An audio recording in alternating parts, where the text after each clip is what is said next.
Good morning. Good morning, ma'am. Good morning, ma'am.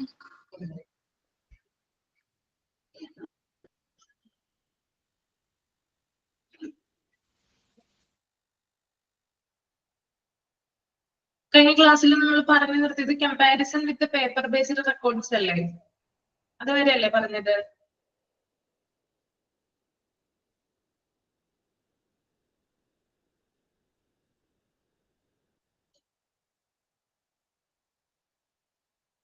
Okay, വായിച്ചൊക്കെ നോക്കിയാലോ?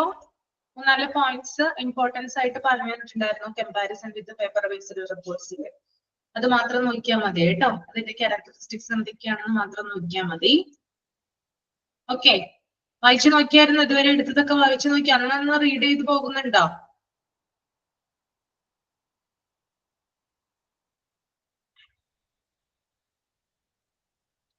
Okay, പോകുന്നുണ്ടോ ഇല്ലയോ? വായിക്കുന്നുണ്ടോ?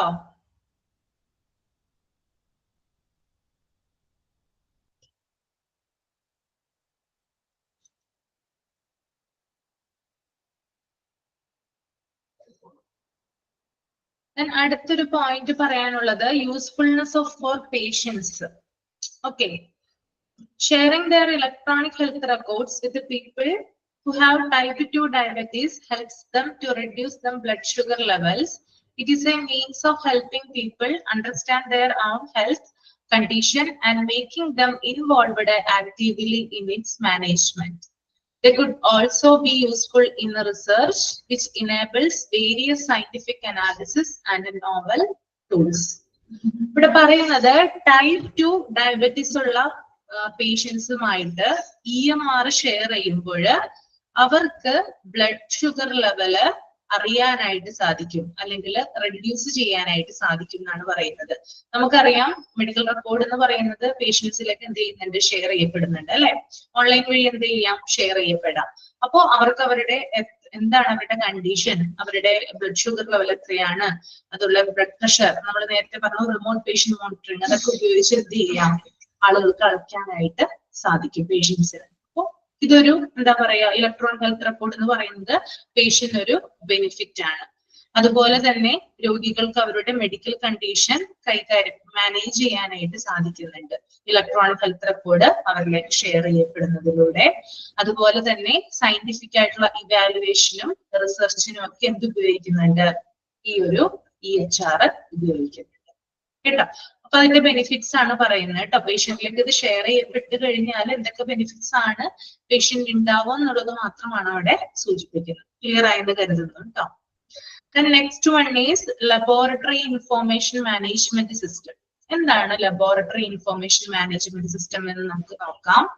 Limbs എന്ന് ഇത് അറിയപ്പെടുന്നുണ്ട്. അതിന്റെ ഷോർട്ട് ഫോം എന്ന് പറയുന്നത് ലിംസ് എന്നാണ്. ഇനി അതുപോലെ തന്നെ ചില സമയത്ത് ഇത് ലബോറട്ടറി ഇൻഫോർമേഷൻ സിസ്റ്റം LIS എന്നറിയപ്പെടുന്നു.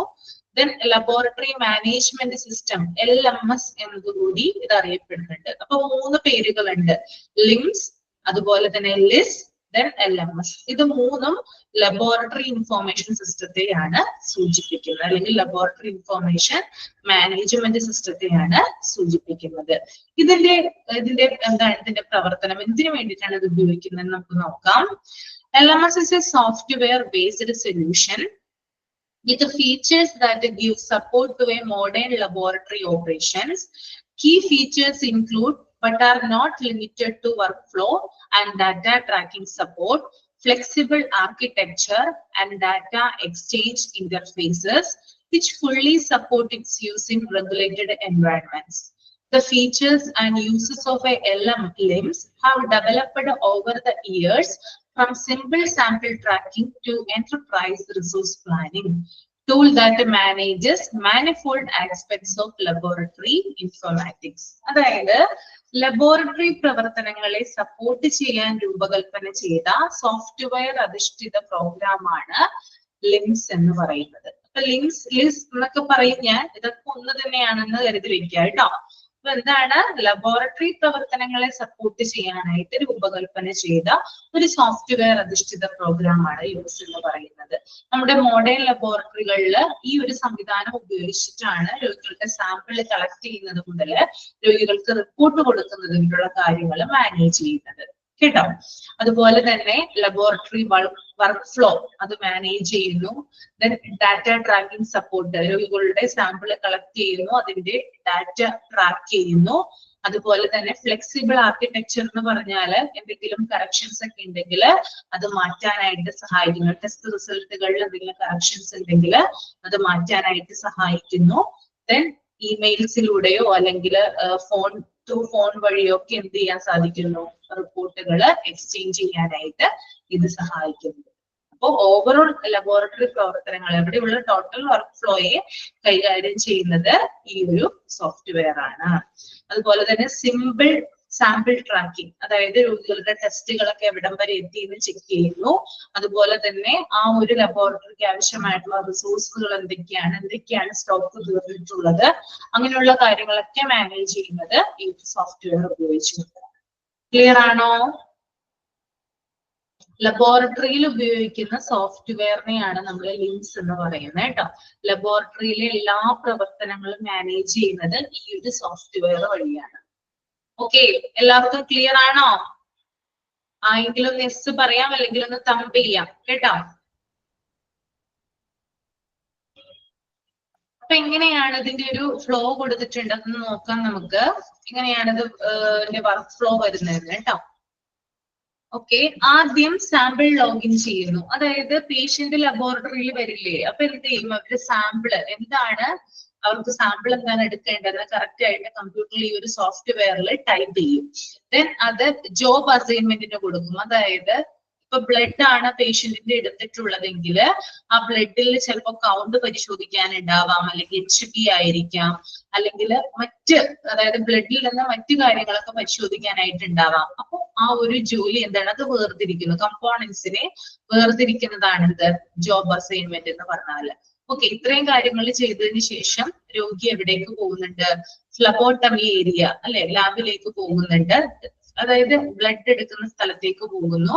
ദെൻ പേഷ്യന്റ് ബ്ലഡ് അവിടെ നിന്ന് കളക്ട് ചെയ്യുന്നു. ദെൻ ലാബിലേക്ക് അയക്കുന്നു. പിന്നെ അവിടെയാണ് പ്രോസസ്സും മറ്റും കാര്യങ്ങൾ നടക്കുന്നത് അല്ലെ.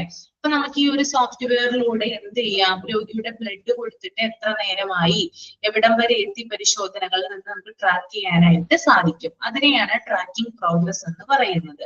ദെൻ ഡാറ്റ എൻട്രി, രോഗികളുടെ റിസൾട്ട് ആയി വരുമ്പോൾ അത് ടൈപ്പ് ചെയ്യുന്നതാണ് ഡാറ്റ എൻട്രി എന്ന് പറയുന്നത്. ദെൻ റിസൾട്ട് എന്ത് ചെയ്യുന്നുണ്ട്, ഡാറ്റ വാലിഡേഷൻ കൊടുക്കുന്നുണ്ട്. അതായത് റിസൾട്ട് ഒക്കെ കറക്റ്റ് ആണോ വെരിഫൈ ചെയ്തു. നമ്മളിപ്പോ ഒരു റിസൾട്ട് ഒക്കെ മേടിക്കാൻ ചെന്നാൽ അത് നമുക്ക് കറക്റ്റ് ആയിട്ട് അവർ വെരിഫൈ ചെയ്തിട്ടേ തരുള്ളൂ. ഇത്തരം കാര്യങ്ങൾ എന്ത് ചെയ്യുന്നുണ്ട്, ഈ സോഫ്റ്റ്വെയറിലൂടെ നടത്തുന്നുണ്ട്. Then last reporting result. Okay, പിന്നെ നമ്മുടെ കയ്യിൽ റിസൾട്ടുകൾ എത്തുന്നു. അപ്പൊ ഈ ഒരു ഫ്ലോയിലൂടെയാണ് എന്ത് ചെയ്യുക, ലബോറട്ടറി പ്രവർത്തനങ്ങൾ ചെയ്യുക കേട്ടോ. ആദ്യം സാമ്പിൾ ലോഗിൻ ചെയ്യുന്നു സോഫ്റ്റ്വെയറിൽ, ദെൻ അതിന് ജോബ് അസൈൻമെന്റ് കൊടുക്കുന്നു, ദെൻ ട്രാക്കിംഗ് പ്രോഗ്രസ്. അതായത് നമ്മുടെ ലാബിലും ഈ ഒരു കമ്പ്യൂട്ടർ, ഈ ഒരു സോഫ്റ്റ്വെയർ ഉപയോഗിക്കുന്നുണ്ട്. ലാബിൽ നിന്ന് നമുക്ക് ലാബിന്റെ റിസപ്ഷൻ ഏരിയയിലേക്ക് ഈ ഒരു സോഫ്റ്റ്വെയർ വഴി ആളിന്റെ ബ്ലഡ് ടെസ്റ്റിന്റെ റിസൾട്ട് എവിടം വരെയായെന്ന് ട്രാക്ക് ചെയ്യാനും അത് റിസപ്ഷൻ ഏരിയയിലേക്ക് അയക്കാനും സാധിക്കും. പിന്നെ അവിടെ നിന്നാണ് ഓരോ കാര്യങ്ങളും ഡാറ്റ എൻട്രി നടത്തുന്നത് ലാബിൽ നിന്നാണ്. ദെൻ ഡാറ്റ വാലിഡേഷൻ നടത്തുന്നത് റിസപ്ഷൻ ഏരിയയിലായിരിക്കാം, അല്ലെങ്കിൽ ലാബിൽ തന്നെ ആയിരിക്കാം. ദെൻ റിസൾട്ടുകൾ രോഗിയുടെ കൈകളിൽ എത്തുന്നു. ക്ലിയർ ആണോ?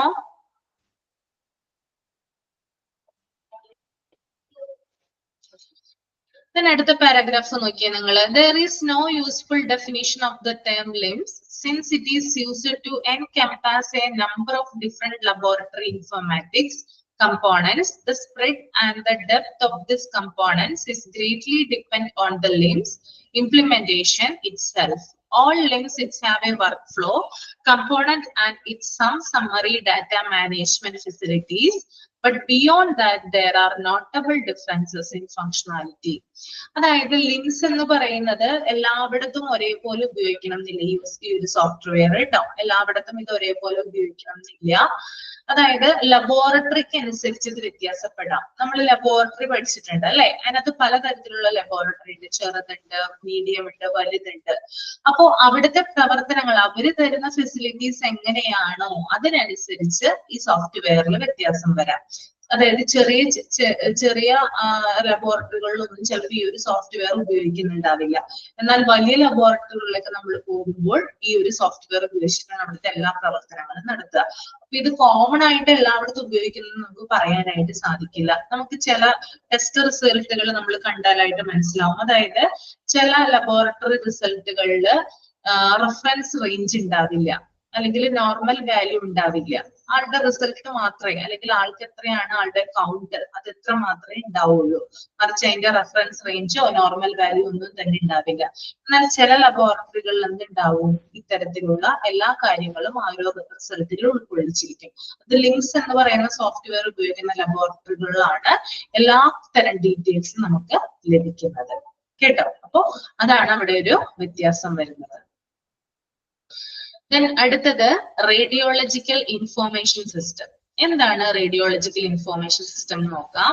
A radiological information system, RIS, അഥവാ RIS എന്നാണ് പറയാ കേട്ടോ, is the core system for the electronic management of imaging departments. The major functions of the RIS can consist of patient scheduling, resource management, examination performance tracking, reporting, result distribution, and procedures billing. RIS complements HIS, Hospital Information System, and PACS, Picture Archiving and Communication System, and is crucial to efficient workflow to radiology practices. അതായത് radiology information system അഥവാ റിസ് എന്ന് പറയുന്നത് radiology ഡിപ്പാർട്ട്മെന്റിൽ ഉപയോഗിക്കുന്ന software അധിഷ്ഠിത പ്രോഗ്രാമാണ്. നമ്മൾ ലബോറട്ടറികളിൽ കാണുന്ന ലിംസ് പോലെ തന്നെ റേഡിയോളജി ഡിപ്പാർട്ട്മെന്റിൽ ഉപയോഗിക്കുന്ന സോഫ്റ്റ്വെയർ ആണ് റിസ് എന്ന് പറഞ്ഞാല്. ഇതിന്റെ മേജർ ഫംഗ്ഷൻ എന്ന് പറയുന്നത് പേഷ്യന്റ് ഷെഡ്യൂളിംഗ്, പേഷ്യന്റിനെ ഷെഡ്യൂൾ ചെയ്യുക, റിസോഴ്സ് മാനേജ്മെന്റ്, അതായത് റേഡിയോളജിയിലുള്ള റിസോഴ്സുകൾ മാനേജ് ചെയ്യുക, പിന്നെ അതുപോലെ തന്നെ എത്ര വരെയായി രോഗികളുടെ പരിശോധന എന്ന് ട്രാക്ക് ചെയ്യുക, that is examination performance tracking, report കൊടുക്കുക, റിസൾട്ട് റെസ്ട്രിബ്യൂഷൻ നടത്തുക, അതുപോലെ ബില്ലിംഗ് മറ്റു കാര്യങ്ങളൊക്കെ നടത്തുക എന്നുള്ളതാണ് ഈ ഒരു റിസിന്റെ ഫംഗ്ഷൻ എന്ന് പറയുന്നത്.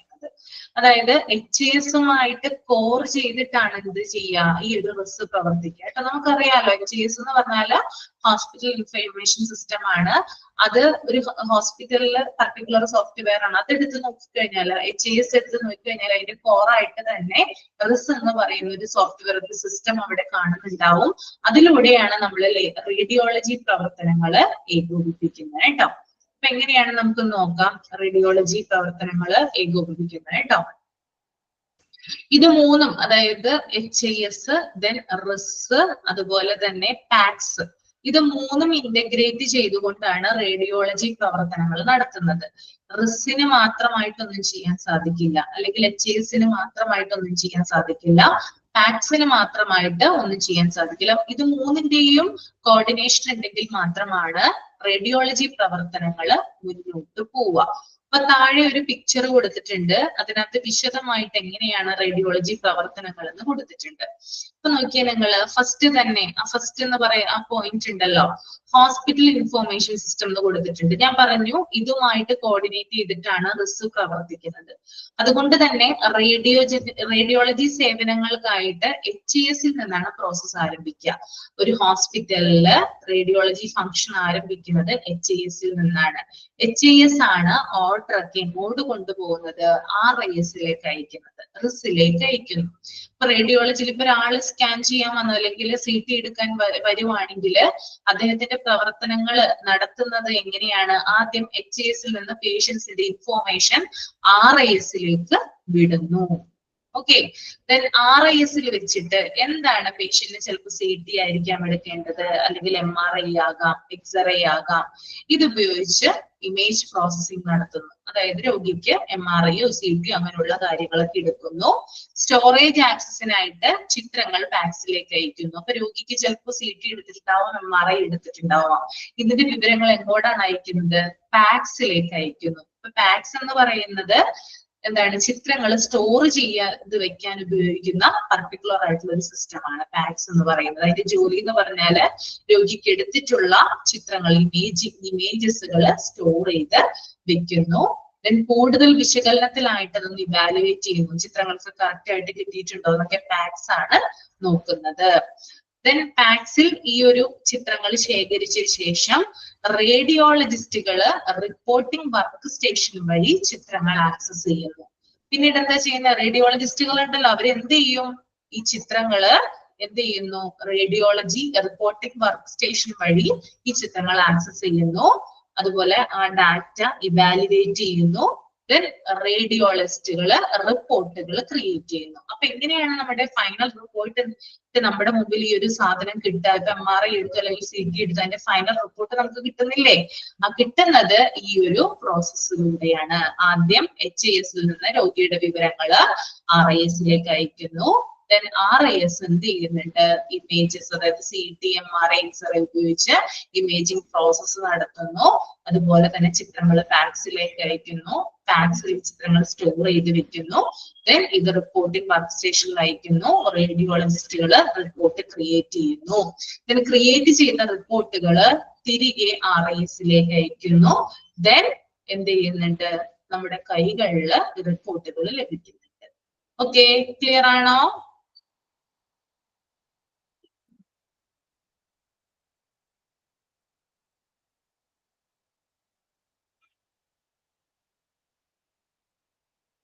Then basic features. ഇതിന്റെ basic features എന്തൊക്കെയാണെന്ന് നോക്കാം.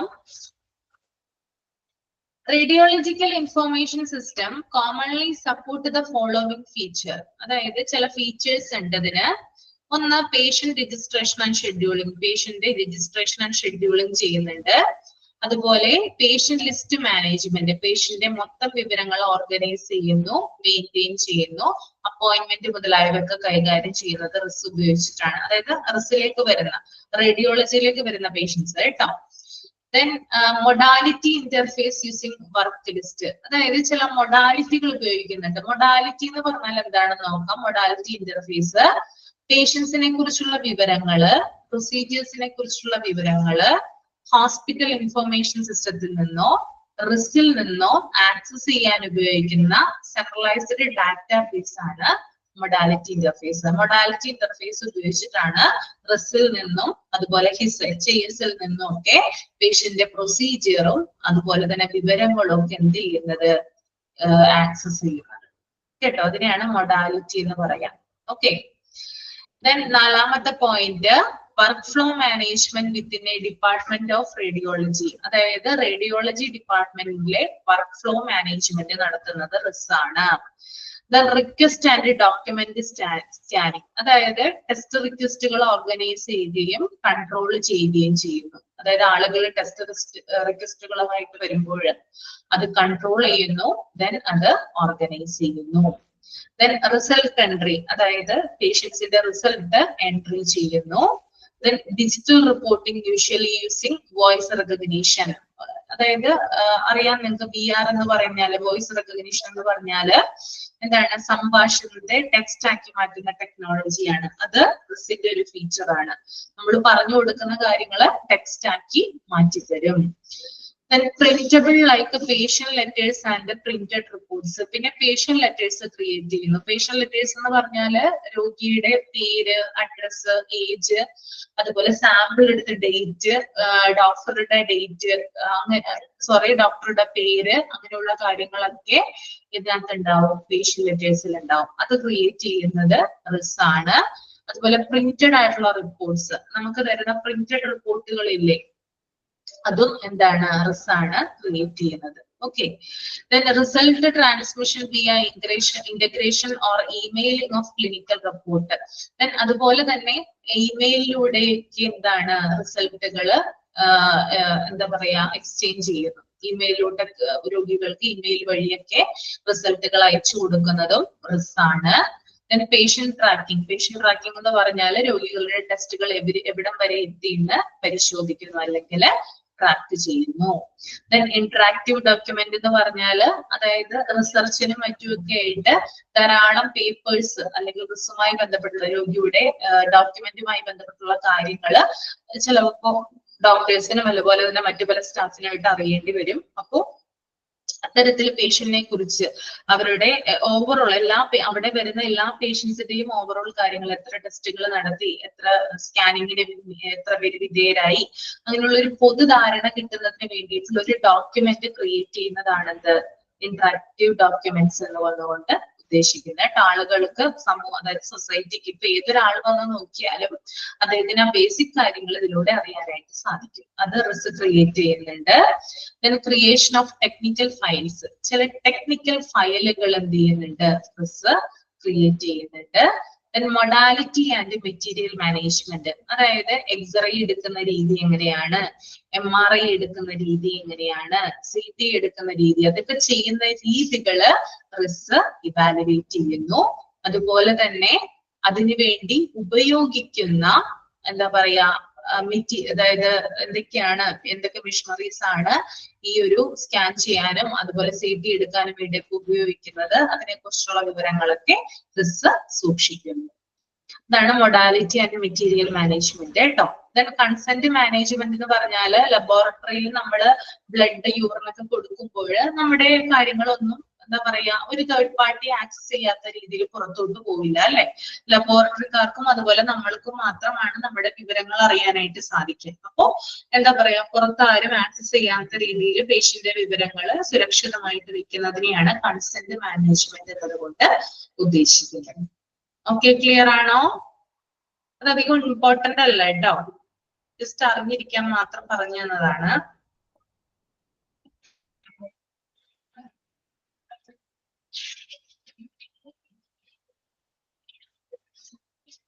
അടുത്തത് കമ്പ്യൂട്ടറൈസ്ഡ് ഫിസിഷ്യൻ ഓർഡർ എൻട്രി ആണ്. Computerized physician order entry, CPOE, otherwise known as computerized provider order entry or computerized practitioner order entry, refers to the process of a medical professional entering and sending medication, orders and treatment instructions electronically by way of computer application instead on paper charts. എന്താണ് പറയുന്നത് നോക്കാം. അതായത് paper അധിഷ്ഠിത രീതികൾക്ക് പകരം computer ആപ്ലിക്കേഷനുകൾ ഉപയോഗിച്ച് രോഗിയുടെ മരുന്നിന്റെ കുറിപ്പുകള്, ഡയഗ്നോസ്റ്റിക് ടെസ്റ്റുകള്, രോഗനിർണയം, ചികിത്സാ നിർദ്ദേശങ്ങള് എന്നിവ ഉൾപ്പെടെയുള്ള രോഗികളുടെ ഓർഡറുകൾ ഇലക്ട്രോണിക് രീതിയിൽ നൽകുന്നതിന് ഹെൽത്ത് കെയർ പ്രൊവൈഡേഴ്സിന് ഈ സംവിധാനം അനുവദിക്കുന്നു. അപ്പൊ ഈ CPOE എന്ന് പറയുന്ന ഒരു പർട്ടിക്കുലർ സിസ്റ്റത്തിലൂടെ എന്ത് ചെയ്യാം, ഡോക്ടർമാർക്ക്, നിങ്ങൾ കണ്ടിട്ടില്ലേ ഡോക്ടേഴ്സിന്റെ റൂമില് ഡോക്ടർ എന്ത് ചെയ്യുന്നുണ്ടാകും, ഒരു സിസ്റ്റത്തിന് മുന്നിൽ ഇരിക്കുന്നുണ്ടാവും അല്ലെ. ഇപ്പൊ നമുക്ക് നമ്മൾ വരുമ്പോൾ രോഗികൾ ചെല്ലുമ്പോൾ ഡോക്ടർക്ക് അറിയാനായിട്ട് സാധിക്കും നമ്മുടെ പേരും കാര്യങ്ങളൊക്കെ എന്തൊക്കെയാണെന്നത്. HIS ആണ് ഇതിന് സഹായിക്കുന്നത് അല്ലെ. ഇപ്പൊ ഡോക്ടേഴ്സ് നമ്മളെ പരിശോധിച്ചു കഴിഞ്ഞതിന് ശേഷം നമ്മളുടെ ചില മരുന്നുകളും കാര്യങ്ങളൊക്കെ എന്ത് ചെയ്യും, നമ്മുടെ എഴുതിയല്ല തരുന്നത് അല്ലെ.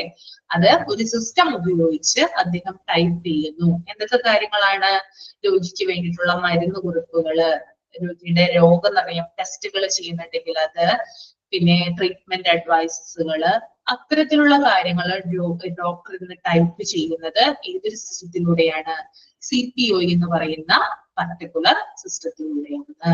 ഓക്കെ, അപ്പോ ഇത്തരത്തില് രോഗികളുടെ എല്ലാത്തരം കാര്യങ്ങളും ടൈപ്പ് ചെയ്യാൻ ഉപയോഗിക്കുന്ന ഡോക്ടറുടെ മുന്നിൽ ഇരിക്കുന്ന സിസ്റ്റത്തില് ആ ഒരു കാര്യങ്ങൾ ടൈപ്പ് ചെയ്യാൻ സഹായിക്കുന്ന ഒരു സിസ്റ്റമാണിത് ഈ ഒരു കമ്പ്യൂട്ടറൈസ്ഡ് ഫിസിഷ്യൻ ഓർഡർ എൻട്രി എന്ന് പറയുന്നത്. ക്ലിയർ ആണോ? ഓക്കെ ആണോ? അപ്പൊ അതൊന്ന് നോക്കി വെക്കുക. ദെൻ അതുപോലെ തന്നെ അതിന്റെ ഒരു ഫ്ലോ ഇവിടെ കൊടുത്തിട്ടുണ്ട്, നമുക്കൊന്ന് നോക്കാം എന്താണെന്ന്. അതായത് പേഷ്യന്റ് EHR ഡോക്ടറുടെ സിസ്റ്റത്തിൽ ഉണ്ടാവും അല്ലെ.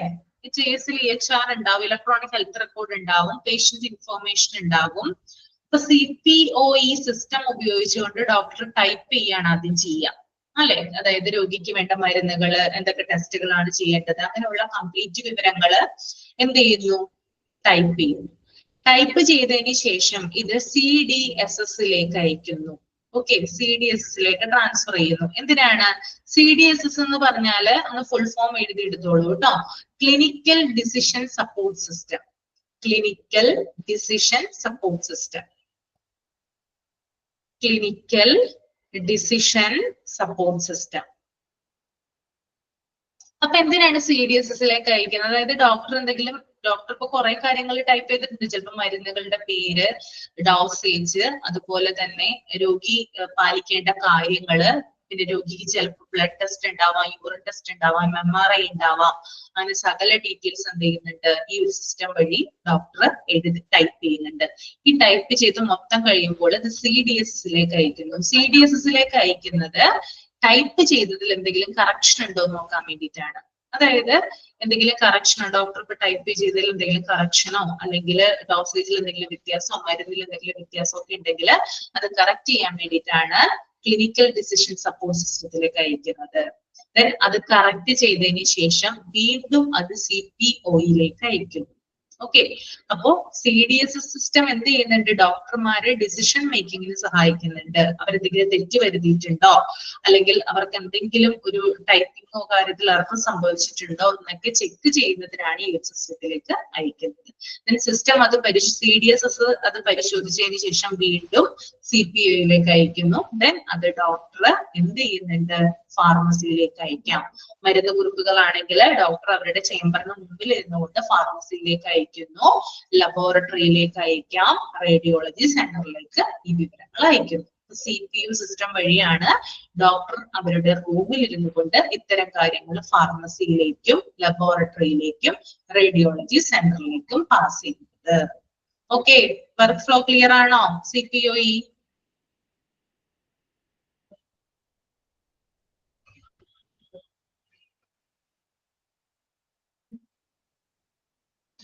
നമുക്ക് അടുത്തത് നോക്കാനുള്ളത് യൂസസ് ഓഫ് കമ്പ്യൂട്ടർ ആണ് കേട്ടോ. അതായത് ഹോസ്പിറ്റലുകളിൽ കമ്പ്യൂട്ടറിന്റെ യൂസസ് എന്തൊക്കെയാണെന്നാണ് ഇവിടെ നോക്കാനുള്ളത്.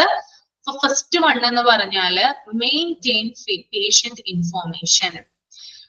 Patient information is kept organized, safe and readily available on a computer. In an emergency, medical staff need quick access to patient records. There are lesser risk of data loss or mismatching while using a computer. അതായത് രോഗിയുടെ വിവരങ്ങള് ഒരു കമ്പ്യൂട്ടറിൽ organise ചെയ്ത് സുരക്ഷിതമായി സൂക്ഷിക്കുന്നു. അതായത് പേഷ്യന്റിന്റെ records maintain ചെയ്യാനായിട്ട് ഇത് സഹായിക്കുന്നുണ്ട്, കമ്പ്യൂട്ടർ സഹായിക്കുന്നുണ്ട്. ഏതൊരു എമർജൻസി സിറ്റുവേഷനിലാണെങ്കിലും മെഡിക്കൽ സ്റ്റാഫിന് രോഗിയുടെ വിവരങ്ങൾ പെട്ടെന്ന് ആക്സസ് ചെയ്യാനായിട്ട് കമ്പ്യൂട്ടറിലൂടെ സാധിക്കുന്നതാണ്. അപ്പൊ കമ്പ്യൂട്ടറിന്റെ യൂസ് ആണ് നമ്മൾ പറയുന്നത്. അതിനകത്ത് മെയിൻറ്റെയിൻ മെഡിക്കൽ പേഷ്യന്റ് ഇൻഫോർമേഷനിൽ വരുന്നതാണ് രോഗിയുടെ ഇൻഫോർമേഷൻസ് കമ്പ്യൂട്ടറിൽ സ്റ്റോർ ചെയ്ത് വെക്കുന്നു. ഒരു എമർജൻസി സിറ്റുവേഷൻ വന്നു കഴിഞ്ഞാല് അവിടുത്തെ ഒരു സ്റ്റാഫിന് പെട്ടെന്ന് കമ്പ്യൂട്ടർ വഴി ഇത് ആക്സസ് ചെയ്യാനായിട്ട് സാധിക്കും. അതുപോലെ തന്നെ കമ്പ്യൂട്ടർ ഉപയോഗിക്കുമ്പോൾ ഡാറ്റ നഷ്ടപ്പെടാനുള്ള ചാൻസ് കുറവാണ്. അതുപോലെ തന്നെ മിസ്മാച്ചിങ്ങിനുള്ള സാധ്യതയും കുറവാണ്. നമുക്ക് കറക്റ്റ് ആയിട്ട് ഒരു പേഷ്യന്റിന് തന്നെ ഒരേ പേര്, പല പേഷ്യൻസിനായിട്ട് ഒരേ പേരുകളും ഒരേ ഇനീഷ്യലൊക്കെ ഉണ്ടെങ്കിൽ കമ്പ്യൂട്ടർ എന്ത് ചെയ്യുന്നുണ്ട്, അതായത് അതിനകത്ത് തെറ്റ് വരുത്താനുള്ള സാധ്യത കുറയ്ക്കുന്നുണ്ട്. കറക്റ്റ് രോഗിക്ക് കറക്റ്റ് ആയിട്ടുള്ള പേഷ്യന്റ് റെക്കോർഡ് കമ്പ്യൂട്ടർ പ്രൊവൈഡ് ചെയ്ത് കൊടുക്കുന്നുണ്ട്. ഓക്കെ, അതാണ് മെയിൻറ്റെയിൻ പേഷ്യന്റ് ഇൻഫോർമേഷൻ. ക്ലിയർ ആയെന്ന് വിചാരിക്കുന്നത് കേട്ടോ. ഈസി ആണ് കേട്ടോ ഇത്. ദെൻ മോണിറ്റർ പേഷ്യൻസ് രണ്ടാമത്തെ പോയിന്റ് ആണ്. ക്യാച്ച് ചെയ്യാൻ പറ്റുന്നുണ്ടല്ലോ? സ്പീഡ് ഒന്നും കൂടുന്നില്ലല്ലോ? ക്യാച്ച് ചെയ്യാൻ പറ്റുന്നില്ലേ?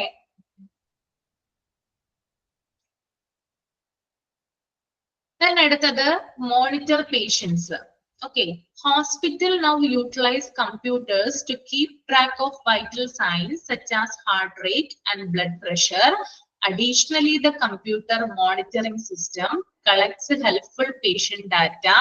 it is possible to get back this data for future use in research or other purpose. Then another uses of computer is monitor patients. പേഷ്യൻസിനെ monitor ചെയ്യുന്നു. എങ്ങനെയാണ്? അതായത് അവരുടെ ഹാർട്ട് റേറ്റ്, ബ്ലഡ് പ്രഷർ തുടങ്ങിയ രോഗികളുടെ സുപ്രധാന വൈറ്റൽസ് ട്രാക്ക് ചെയ്യാൻ കമ്പ്യൂട്ടറുകളാണ് ഉപയോഗിക്കുന്നത്. കണ്ടോ, അവിടെ ഒരു രോഗി കിടക്കുന്നുണ്ട്, മുകളില് കമ്പ്യൂട്ടർ സിസ്റ്റം ഉണ്ട്, അതുവഴി അദ്ദേഹത്തിന്റെ എല്ലാ കാര്യങ്ങളും ട്രാക്ക് ചെയ്യാനായിട്ട് എന്ത് ചെയ്യുന്നുണ്ട്? കമ്പ്യൂട്ടർ സഹായിക്കുന്നുണ്ട്. അതുപോലെ തന്നെ പേഷ്യന്റ് ഡാറ്റ കമ്പ്യൂട്ടറിൽ മോണിറ്ററിംഗ് സിസ്റ്റം കളക്ട് ചെയ്യുന്നുണ്ട്. പേഷ്യന്റ് എല്ലാ വിവരങ്ങളും എന്ത് ചെയ്യുന്നുണ്ട്? മോണിറ്ററിംഗ് സിസ്റ്റം കളക്ട് ചെയ്യുന്നു. ഇത് ഫ്യൂച്ചറിൽ എന്ത് ചെയ്യാം? ഇത് റിസർച്ചിനായിട്ടും ഉപയോഗിക്കാം. ഓക്കെ, ഞാൻ ലാസ്റ്റ് പറഞ്ഞുതരാം കേട്ടോ. കട്ടായി പോയിട്ടുണ്ടെങ്കിൽ ലാസ്റ്റ് ഒന്ന് ചോദിച്ചാൽ മതി, പറഞ്ഞുതരാം. ഓക്കെ, അപ്പോ ഈ ആവശ്യങ്ങൾ എന്ത് ചെയ്യാം? റിസർച്ചിനും കൂടി ഉപയോഗിക്കാം. ഒന്നുകൂടി പറയാം. ഓക്കെ, അതായത് പേഷ്യന്റിന്റെ ഹാർട്ട് റേറ്റ്, ബ്ലഡ് പ്രഷർ തുടങ്ങിയ രോഗികളുടെ സുപ്രധാന വൈറ്റൽസ് കളക്ട് ചെയ്യാൻ, ട്രാക്ക് ചെയ്യാനായിട്ട് കമ്പ്യൂട്ടർ ആണ് ഉപയോഗിക്കുന്നത്. അതുപോലെ തന്നെ പേഷ്യന്റ് ഡാറ്റ കമ്പ്യൂട്ടറിൽ മോണിറ്ററിംഗ് സിസ്റ്റം വഴി കളക്ട് ചെയ്യുന്നു. ഫ്യൂച്ചറിൽ ഇത്തരം കാര്യങ്ങൾ, അതായത് രോഗിയുടെ ഹാർട്ട് റേറ്റും ബ്ലഡ് പ്രഷറും ഒക്കെ എടുക്കുമ്പോൾ ഫ്യൂച്ചറിൽ എന്ത് ചെയ്യാം? ഈ കമ്പ്യൂട്ടർ കളക്ട് ചെയ്ത് വെച്ചിരിക്കുന്ന കാര്യങ്ങൾ വഴി റിസർച്ചുകൾ നടത്താനായിട്ട് സാധിക്കും. ഓക്കെ, ദെൻ മൂന്നാമത്തെ പോയിന്റിലോട്ടാണ് പോകുന്നത്. Medical research. To understand more about a certain ailment, clinicians may now search medical database. The capacity of medical staff to get and apply knowledge is being improved using computers in healthcare. ഒരു പ്രത്യേക രോഗത്തെ കുറിച്ച് കൂടുതൽ മനസ്സിലാക്കാൻ ഡോക്ടർമാർ medical ഡാറ്റാബേസുകളിൽ തിരയുന്നുണ്ട്. അതായത് computer ഉപയോഗിച്ചുകൊണ്ടാണ് ഒരു ഡോക്ടർ ഒരു രോഗത്തെ കുറിച്ച് കൂടുതലായിട്ട് പഠിക്കുന്നത്. ഒരു രോഗം കണ്ടുപിടിച്ചു കഴിഞ്ഞാൽ ആ ഡോക്ടർ എന്ത് ചെയ്യും? അതിനെക്കുറിച്ച് കൂടുതലായിട്ട് സെർച്ച് ചെയ്യും, അല്ലെ? നമ്മൾ അങ്ങനെ തന്നെയല്ലേ എന്തെങ്കിലും കാര്യങ്ങൾ നമ്മൾ പഠിക്കുമ്പോൾ നമ്മൾക്ക് അതിനെക്കുറിച്ച് കൂടുതലായിട്ട് അറിയണമെങ്കിൽ നമ്മൾ എന്ത് ചെയ്യാറുണ്ട്? ഫോൺ വഴിയോ ലാപ്ടോപ്പ് വഴിയോ ഒക്കെ വിവരങ്ങൾ സെർച്ച് ചെയ്യാറുണ്ട്, അല്ലെ? അപ്പൊ ഇവിടെ ഡോക്ടർക്ക് രോഗത്തെ കുറിച്ചും രോഗിയെ കുറിച്ചും കൂടുതൽ ആഴത്തിൽ പഠിക്കുന്നതിന് വേണ്ടിയിട്ട് കമ്പ്യൂട്ടറാണ് ഉപയോഗിക്കുന്നത്. കമ്പ്യൂട്ടർ ഉപയോഗിച്ച് കൂടുതൽ അറിവുകൾ നമുക്ക് ആക്സസ് ചെയ്യാനായിട്ട് സാധിക്കും. ഓക്കെ, ഇതുമൂലം മെഡിക്കൽ സ്റ്റാഫിന്റെ കഴിവ് എന്ത് ചെയ്യുന്നു? ഒന്നുകൂടി മെച്ചപ്പെടുന്നു. ഓക്കെ, ദെൻ നാലാമത്തെ പോയിന്റ് ആണ് ഇൻവെന്ററി കേട്ടോ. Knowing what medications are on hand is very necessary for a patient's therapy. The rehabilitation process might be slowed down if a doctor prescribes a medication that is not in stock. Thus, it is important to keep an inventory list up to data. In the meanwhile, inventory controls is decisive for hospital and medical facilities. Therefore, inventory managers can trace stock levels through to computers. അതായത് ഒരു രോഗിയുടെ തെറാപ്പിക്ക് കയ്യിലുള്ള അവിടെ stock ഉള്ള മരുന്നുകൾ എത്രത്തോളം ഉണ്ടെന്ന് അറിയേണ്ട ആവശ്യകതയുണ്ട്, അല്ലെ? ഒരു ഡോക്ടർ രോഗിയെ ചികിത്സിക്കുമ്പോൾ അദ്ദേഹം കൊടുക്കുന്ന മരുന്നുകൾ അവിടെ സ്റ്റോക്ക് ഉണ്ടോ എന്ന് അറിയണം. അപ്പൊ സ്റ്റോക്ക് ഇല്ലാത്ത മരുന്നുകളാണ് ഡോക്ടർ രോഗിക്ക് കൊടുക്കുന്നതെങ്കിൽ അദ്ദേഹത്തിന്റെ ചികിത്സ അവതാളത്തിലാകും. അപ്പോ ഇത്തരത്തിലുള്ള കാര്യങ്ങൾ സംഭവിക്കാതിരിക്കാൻ വേണ്ടിയിട്ട് ഒരു ഇൻവെന്ററി ലിസ്റ്റ് തയ്യാറാക്കണം. അതായത് ഒരു ഹോസ്പിറ്റലില് അതായത് ആ ഒരു മരുന്നുകൾ സ്റ്റോക്ക് ചെയ്യുന്ന ഇൻവെന്ററി മാനേജ്മെന്റുമായി ബന്ധപ്പെട്ട് എത്ര മരുന്നുകളാണ് അവിടെ ഉള്ളത്, എത്ര എണ്ണത്തിന് സ്റ്റോക്ക് തീർന്നു, എത്ര എണ്ണം എക്സ്പയറി കഴിഞ്ഞു, എത്ര എണ്ണം പുതിയത് എടുക്കാനുണ്ട്, അങ്ങനെയുള്ള വിവരങ്ങളുടെയൊക്കെ കംപ്ലീറ്റ് ലിസ്റ്റ് തയ്യാറാക്കേണ്ടതുണ്ട്. അപ്പോ ഈ ലിസ്റ്റ് എന്താണ്? ഇൻവെന്ററി മാനേജർ ആണ് തയ്യാറാക്കേണ്ടത്. അദ്ദേഹം എല്ലാ ദിവസവും വന്ന് ഇത്തരത്തില് ഈ ലിസ്റ്റ് തയ്യാറാക്കി കഴിയുകയും അത് ഡോക്ടർമാർക്ക് കമ്പ്യൂട്ടറിലൂടെ ഷെയർ ചെയ്യുകയുമാണ് ചെയ്യുന്നത്. ഓക്കെ. അപ്പൊ ഒരു ഡോക്ടർക്ക് രാവിലെ വന്നിരിക്കുമ്പോൾ പേഷ്യന്റിനെ പരിശോധിക്കാനായിട്ട് വന്നിരിക്കുമ്പോൾ അറിയാനായിട്ട് സാധിക്കും. കമ്പ്യൂട്ടർ തുറന്നു കഴിഞ്ഞാൽ ഇൻവെന്ററി ലിസ്റ്റ് എടുത്തു കഴിഞ്ഞാൽ അറിയാനായിട്ട് സാധിക്കും എത്ര മരുന്നുകൾ തീർന്നു പോയി, ഏതൊക്കെ മരുന്നുകളാണ് ഞാൻ പേഷ്യൻസിന് കൊടുക്കേണ്ടതെന്ന് അറിയാനായിട്ട് സാധിക്കും. അപ്പൊ കമ്പ്യൂട്ടർ ഇൻവെന്ററി മാനേജ്മെന്റിന് സഹായിക്കുന്നുണ്ട്. ഓക്കെ. അപ്പോ ഈ ഒരു കമ്പ്യൂട്ടർ എന്ത് ചെയ്യുന്നുണ്ട്? ഈ കമ്പ്യൂട്ടറുകളുടെ ഉപയോഗം ഇൻവെന്ററി മാനേജർമാരെ സ്റ്റോക്ക് ലെവലുകൾ കാര്യക്ഷമമായി ട്രാക്ക് ചെയ്യാനായിട്ട് സഹായിക്കുന്നു. ഓക്കെ. അപ്പൊ അവര് കംപ്ലീറ്റ് ആയിട്ട് എന്ത് ചെയ്താൽ മതി? ലിസ്റ്റ് എടുത്ത് കൊടുത്തു കഴിഞ്ഞാല് ഡോക്ടർമാർക്ക് അവരുടെ ചെയറിന് മുന്നിൽ നിന്ന് ഈ ഇൻവെന്ററി ലിസ്റ്റ് മാനേജ് ചെയ്യാനും എന്തൊക്കെയാണ് തീർന്നതെന്ന് മനസ്സിലാക്കാനായിട്ട് സാധിക്കും. ഓക്കെ. അടുത്തത് യൂസ് ഇൻ സർജിക്കൽ പ്രൊസീജിയേഴ്സ് ആണ്. Computers can perform multi-faceted tasks with accuracy, so the use of computers in operating rooms can save lives. For completing complicated treatments, surgeons depend on computers. അതായത് കമ്പ്യൂട്ടറുകള് multiple ആയ ജോലി ചെയ്യുന്നുണ്ട്. എങ്ങനെയാണ്? അതായത് operations റൂമുകളിൽ, operating റൂമുകളിൽ കമ്പ്യൂട്ടറുകൾ ഉപയോഗിക്കുന്നുണ്ട്. കമ്പ്യൂട്ടറുകളുടെ ഉപയോഗം രോഗികളുടെ ജീവൻ രക്ഷിക്കുന്ന പറയുന്നത്. ഒരു രോഗിയെ നമ്മൾ ഓപ്പറേറ്റ് ചെയ്യുമ്പോൾ, ഓപ്പറേഷൻ നടത്തുമ്പോൾ പ്രധാനപ്പെട്ട വൈറ്റൽസ് ഒക്കെ നമുക്ക് കമ്പ്യൂട്ടർ മോണിറ്റർ വഴിയാണ് കാണാനായിട്ട് സാധിക്കുന്നത്, അല്ലെ? അപ്പോ അതിലൂടെ സർജന്മാർക്ക് എളുപ്പത്തിൽ എന്ത് ചെയ്യാൻ പറ്റും? ഓപ്പറേഷൻ ചെയ്യാനായിട്ട് സാധിക്കും. അപ്പൊ ഓപ്പറേഷൻ റൂമിലും കമ്പ്യൂട്ടർ കാര്യക്ഷമമായിട്ടുള്ള ജോലി ചെയ്യുന്നുണ്ട്. ഓക്കെ.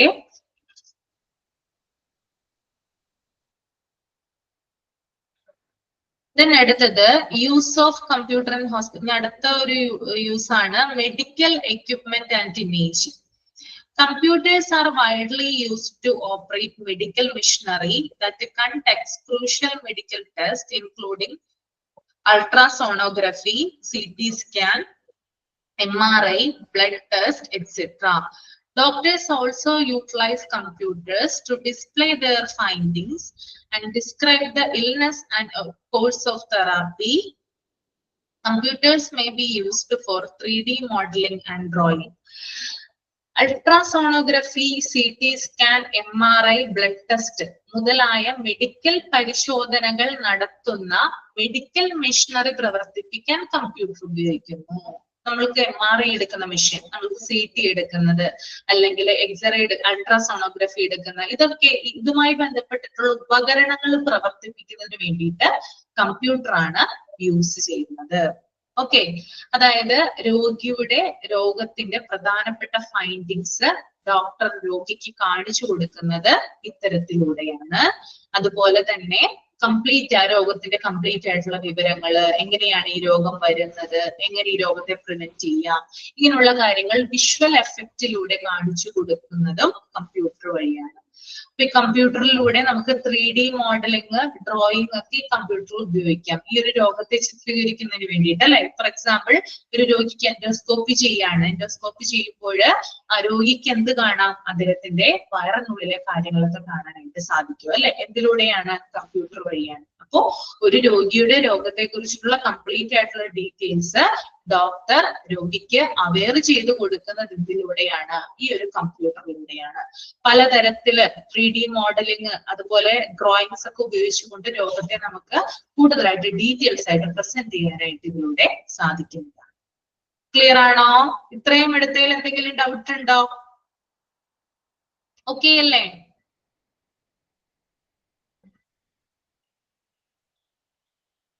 എന്തെങ്കിലും ഡൗട്ട് ഉണ്ടോ? ഇല്ല? എല്ലാം ക്ലിയർ ആയോ?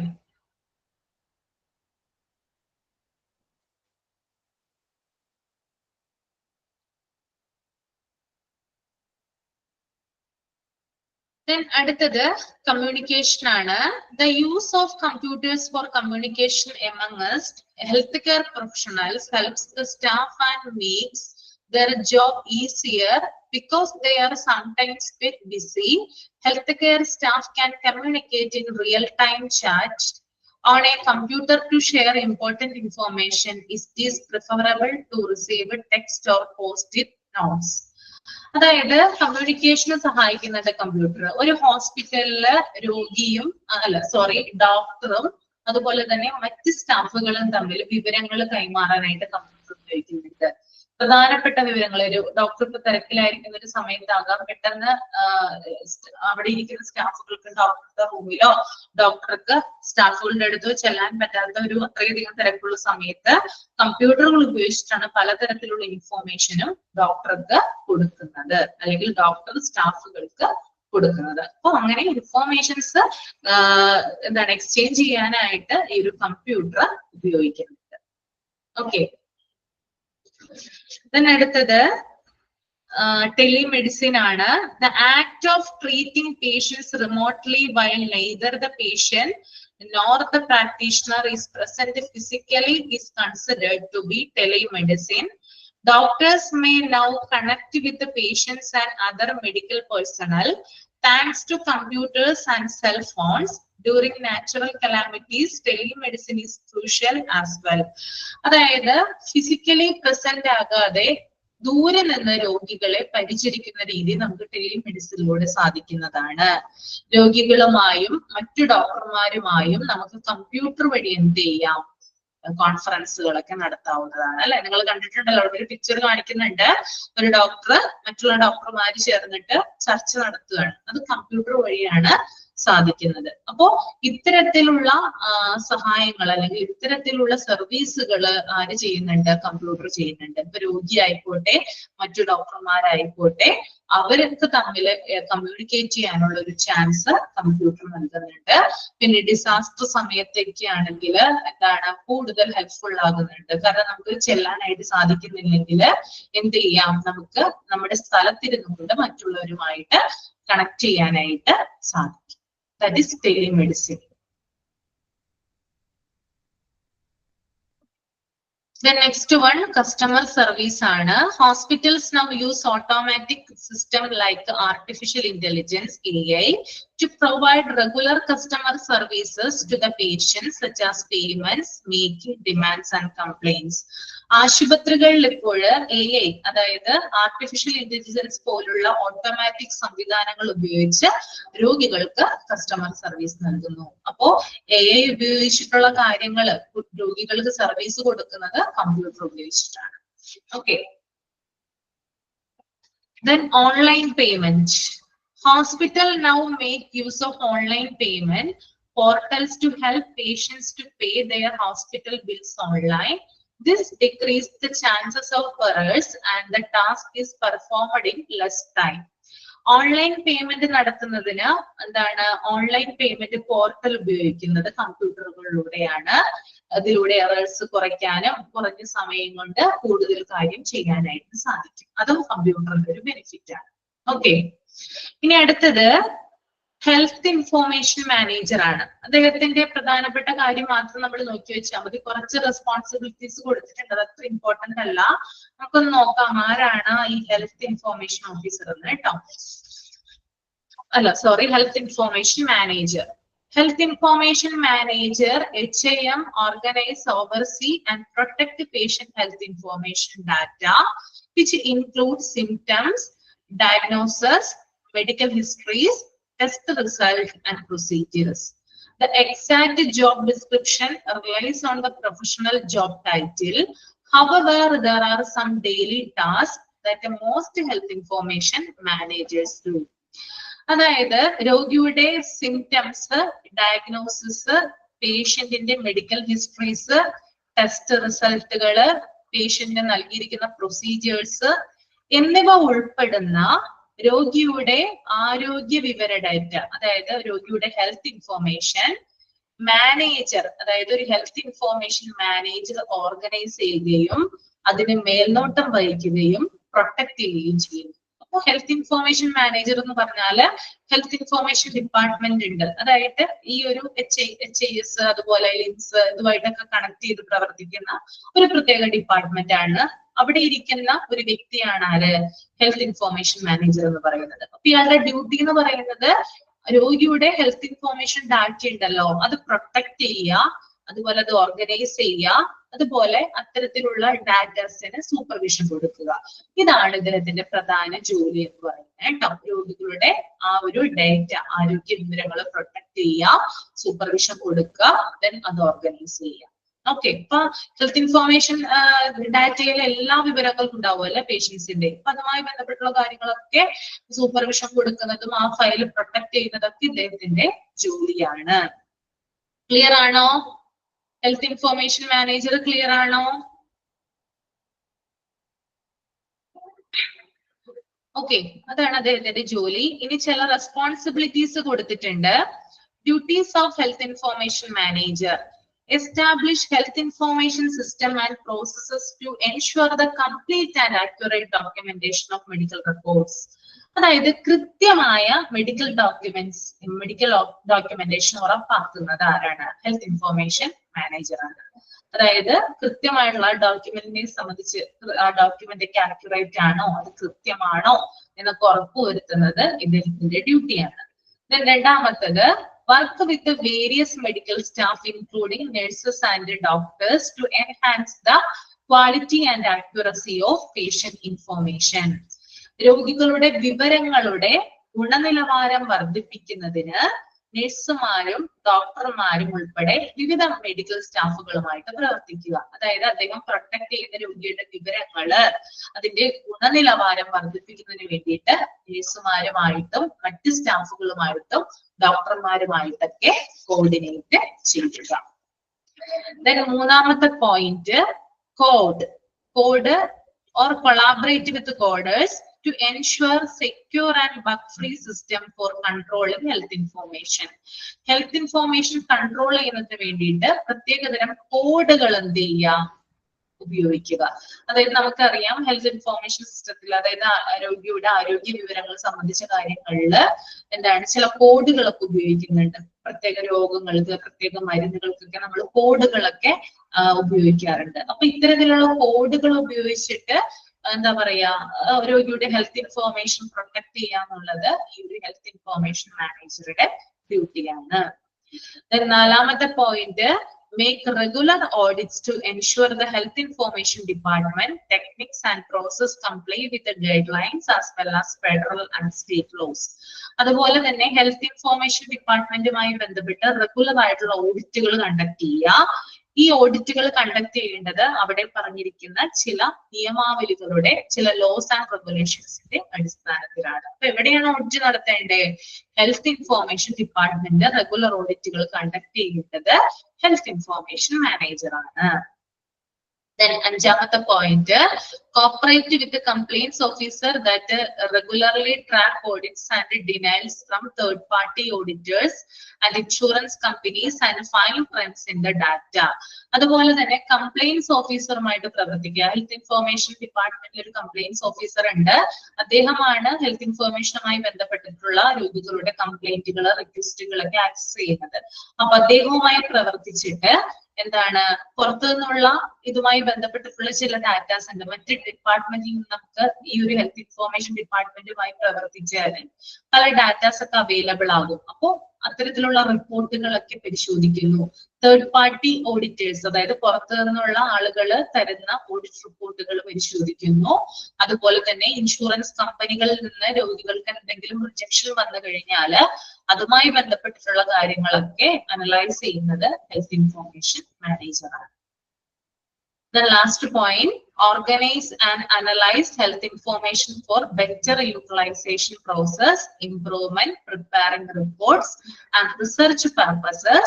These are some jobs carried out by health information managers relying on the specific subfield we enter in. We may have more specialized duties. അതുപോലെ തന്നെ ചില കാര്യങ്ങൾ ഇദ്ദേഹം ക്രിയേറ്റ് ചെയ്യേണ്ടതുണ്ട്.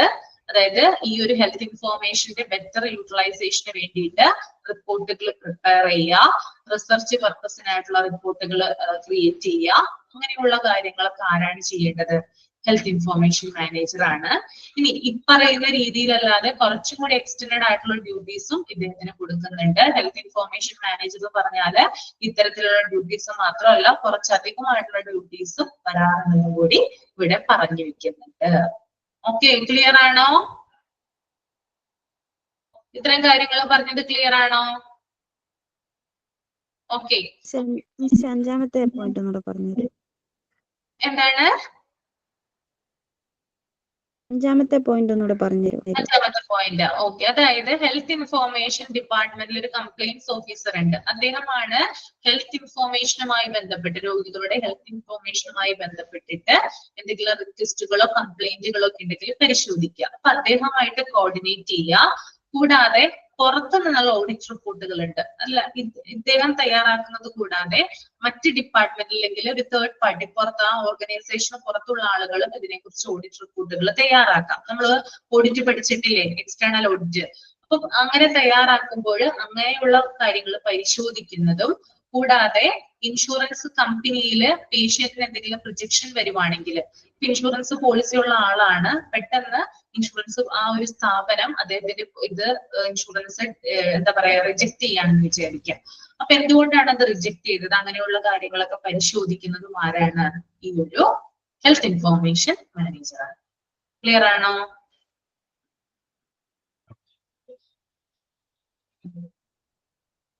ക്ലിയർ ആണോ? പറഞ്ഞൊന്ന് മനസ്സിലായോ? ഓക്കെ, ഇപ്പൊ നമ്മുടെ ഈ ഒരു ചാപ്റ്റർ ഇവിടെ കഴിഞ്ഞു. ഈ ചാപ്റ്ററുമായി ബന്ധപ്പെട്ടിട്ട് ഇമ്പോർട്ടന്റ് ആയിട്ടുള്ള പോയിന്റുകൾ പറഞ്ഞുതരാം. എന്തെങ്കിലും ഡൗട്ട് ഉണ്ടെങ്കിൽ ഇപ്പൊ ചോദിക്കാം കേട്ടോ. ഇന്നത്തെ ക്ലാസ്സിലോ അല്ലെങ്കിൽ ഇതിന് മുമ്പത്തെ ക്ലാസ്സിലോ എന്തെങ്കിലും ഒരു ഡൗട്ട് ഉണ്ടെങ്കിൽ ഇപ്പൊ ചോദിക്കാവുന്നതാണ്.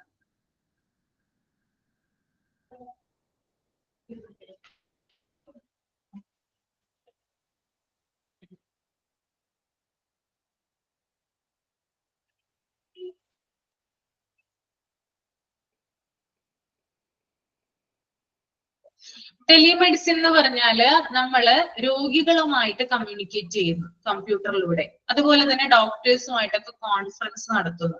അപ്പൊ ഇത്തരത്തിൽ ദൂരെ ഇരുന്നു കൊണ്ട് എന്ത് ചെയ്യാം, രണ്ടു പേർക്കും കമ്മ്യൂണിക്കേറ്റ് ചെയ്യുന്ന ആ ഒരു രീതി അല്ലെങ്കിൽ ആ ഒരു വേ ആര് പ്രൊവൈഡ് ചെയ്യുന്നുണ്ട്? കമ്പ്യൂട്ടർ പ്രൊവൈഡ് ചെയ്യുന്നുണ്ട്, അല്ലെ? ഞാനിപ്പോ ഇവിടെ ഇരിക്കുന്നുണ്ട്, നിങ്ങൾ ദൂരെയാണ്, പല സ്ഥലങ്ങളിലായിട്ടാണ്. പല സ്ഥലത്തിലുള്ള ആളുകള് ഈ ഒരൊറ്റ പ്ലാറ്റ്ഫോമിൽ വരുന്നു. എന്തുപയോഗിച്ചുകൊണ്ടാണ്? കമ്പ്യൂട്ടർ ഉപയോഗിച്ചുകൊണ്ട്. അപ്പൊ ആ രീതിയിൽ നിങ്ങൾ ഡോക്ടറിലേക്ക് നോക്കിയേ. ഇവിടെ ഇരിക്കുന്നത് ഒരു ഡോക്ടറാണ്, നിങ്ങളുടെ സ്ഥാനത്ത് കുറെ പേഷ്യൻസ് ആണ് അല്ലെങ്കിൽ കുറെ ഡോക്ടർമാരാണ്. അവർക്ക് തമ്മിൽ കമ്മ്യൂണിക്കേറ്റ് ചെയ്യാനുള്ള ഒരു അവസരം അല്ലെങ്കിൽ ഒരു ചാൻസ് കൊടുക്കുന്നത് കമ്പ്യൂട്ടർ എന്ന് പറയുന്ന ഒരു ഡിവൈസസ് വെച്ചിട്ടാണ്. That is telemedicine. ഓക്കെ, ടെലിഫോണിലൂടെയും ഇത് സാധ്യമാണ് കേട്ടോ. അതായത് ഫോണിലൂടെയും നമുക്ക് എന്ത് ചെയ്യാം, ഇത്തരത്തിലുള്ള വിവരങ്ങൾ, നമ്മളിപ്പോ മൊബൈൽ ഫോണൊക്കെ ഉപയോഗിക്കുന്നില്ലേ, മൊബൈൽ ഫോണിലൂടെയും നമ്മൾക്ക് ഇത്തരത്തിലുള്ള കാര്യങ്ങൾ ആക്സസ് ചെയ്യാനായിട്ട് സാധിക്കും. ഓക്കെ, ക്ലിയർ ആണോ?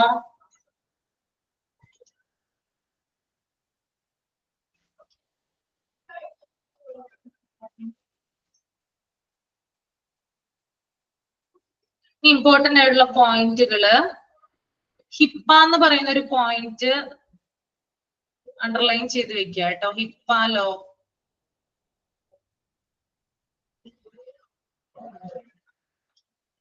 Components of a hospital management സിസ്റ്റത്തില് അപ്പോയിന്റ്മെന്റ് മാനേജ്മെന്റ്, പേഷ്യന്റ് മാനേജ്മെന്റ്, അങ്ങനെ ഓരോരോ പോയിന്റുകളായിട്ട് മാത്രം പഠിച്ചു വെക്കുക കേട്ടോ.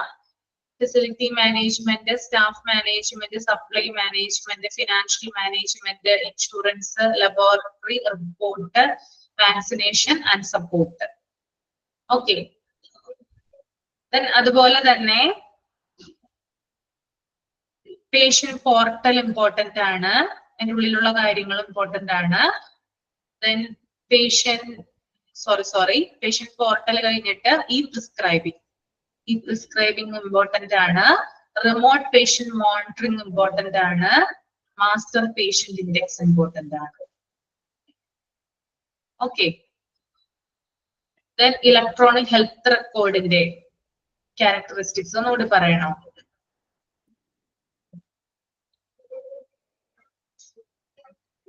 Components of a hospital management സിസ്റ്റത്തിൽ ഓരോരോ പോയിന്റുകൾ പഠിച്ചു നോക്കിയ. അപ്പോയിന്റ്മെന്റ് മാനേജ്മെന്റ്, ഉള്ളിലുള്ള കാര്യങ്ങൾ പഠിക്കണ്ട, ഓരോരോ പോയിന്റുകളായിട്ട് മാത്രം. Patient management, facility management, staff management, supply management, financial, insurance, laboratory, report, vaccination, support, അത്തരം കാര്യങ്ങൾ ഓരോരോ പോയിന്റ് വൈസ് ആയിട്ട് പഠിച്ചു വയ്ക്കുക. Then അടുത്തത് പേഷ്യന്റ് പോർട്ടൽ ഇമ്പോർട്ടന്റ് ആണ്. ഹെഡിങ് ഉൾപ്പെടെ ഉള്ളിലുള്ള കാര്യങ്ങൾ വിശദമായിട്ട് പഠിച്ചു വെക്കുക. എന്താണ് patient portal? Then E prescribing. എന്താണ് ഇ പ്രിസ്ക്രൈബിംഗ്? അതിന്റെ ഉള്ളിലുള്ള കാര്യങ്ങൾ പഠിച്ചു വെക്കുക. എന്താണ് റിമോട്ട് പേഷ്യന്റ് മോണിറ്ററിംഗ്? അതിന്റെ ഉള്ളിലുള്ള കാര്യങ്ങൾ പഠിച്ചു വെക്കുക. ദെൻ മാസ്റ്റർ പേഷ്യന്റ് ഇൻഡെക്സ് പഠിച്ചു വെക്കുക. അതുപോലെ തന്നെ ഇലക്ട്രോണിക് ഹെൽത്ത് റെക്കോർഡ്, അതിന്റെ ക്യാരക്ടറിസ്റ്റിക്സ് മാത്രം. എന്തൊക്കെ ഗുണങ്ങളാണ് ഇലക്ട്രോണിക് ഹെൽത്ത് റെക്കോർഡ് കൊണ്ട് ഉണ്ടാകുന്നത് പേപ്പർ ബേസ്ഡ് റെക്കോർഡിനേക്കാൾ? അതുപോലെ തന്നെ കമ്പാരിസൺ ഞാൻ 3-4 പോയിന്റ് പറഞ്ഞു തന്നിട്ടുണ്ട്, അത് മാത്രം നോക്കിയാൽ മതി.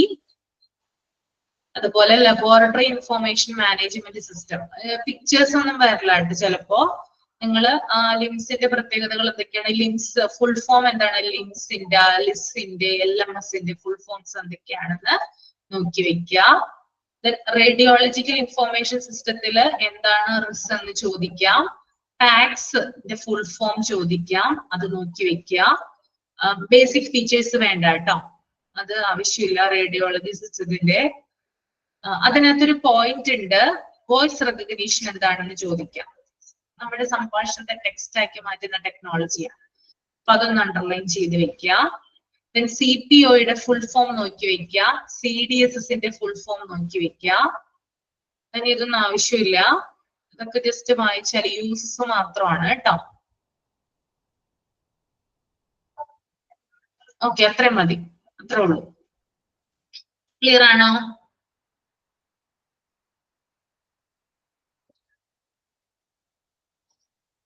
ഓക്കെ, അപ്പൊ നമുക്ക് ഞാൻ തന്നെയാണ് ഇനി അരമണിക്കൂർ, അതിൽ ടീച്ചർ 12 മണി കഴിഞ്ഞ് വരുവുള്ളൂ കേട്ടോ. നമുക്ക് അടുത്ത ചാപ്റ്റർ ആണ് ബേസിക്സ് ഓഫ് കമ്പ്യൂട്ടർ. കുറച്ചുകൂടി ഇൻട്രസ്റ്റിംഗ് ആയിട്ടുള്ള ചാപ്റ്റർ ആണ്, നിങ്ങൾക്ക് കുറച്ചുകൂടി അറിയാവുന്ന കാര്യങ്ങളാണ് ഇതിനകത്തുള്ളത്, അത് നമുക്ക് പഠിക്കാം. 5 മിനിറ്റ് ബ്രേക്ക് എടുത്തിട്ട് തിരിച്ചു വരാം കേട്ടോ. ഓക്കെ ആണോ? 12 മണിക്കാണ് എന്റെ ക്ലാസ് തീരുക, ദെൻ അതിൽ ടീച്ചർ പിന്നെ കണ്ടിന്യൂ ചെയ്യും. ഓക്കെ, 5 മിനിറ്റ് ബ്രേക്ക് എടുത്തിട്ട് വാട്ടോ. ഓക്കെ.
ഓക്കെ, നമുക്ക് കണ്ടിന്യൂ ചെയ്യാം.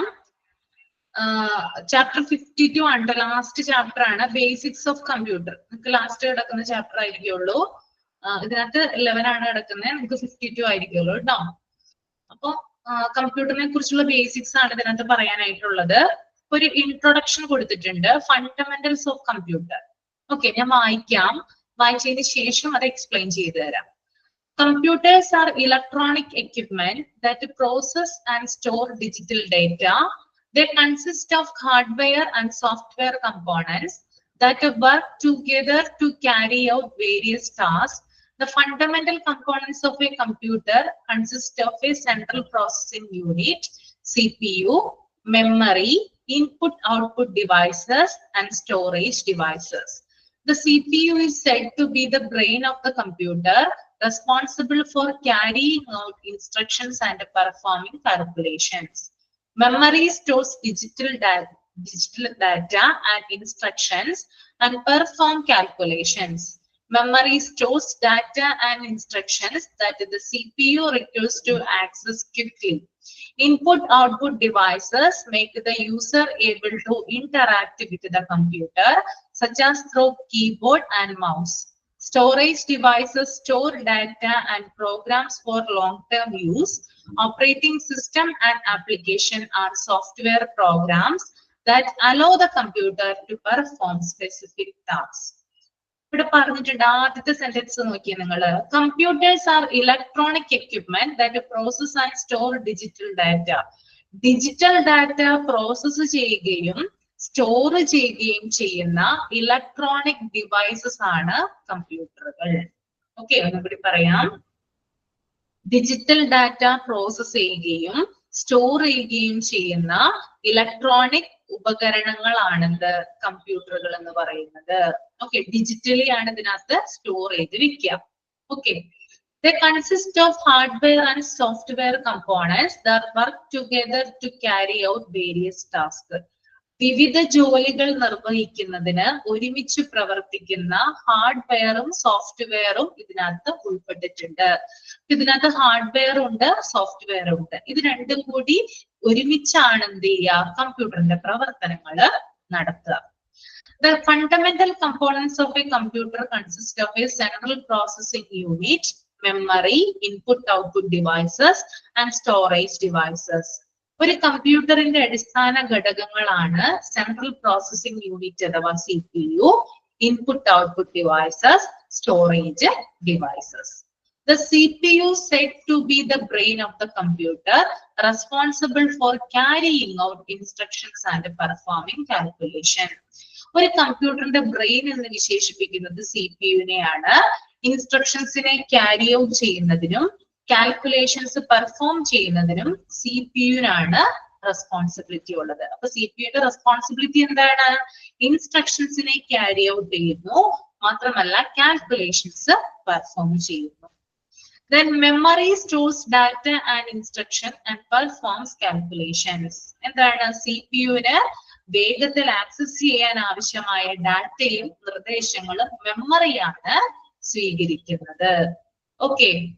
Then input-output devices make the user able to interact with the computer. അതുപോലെ തന്നെ such as through a keyboard and mouse.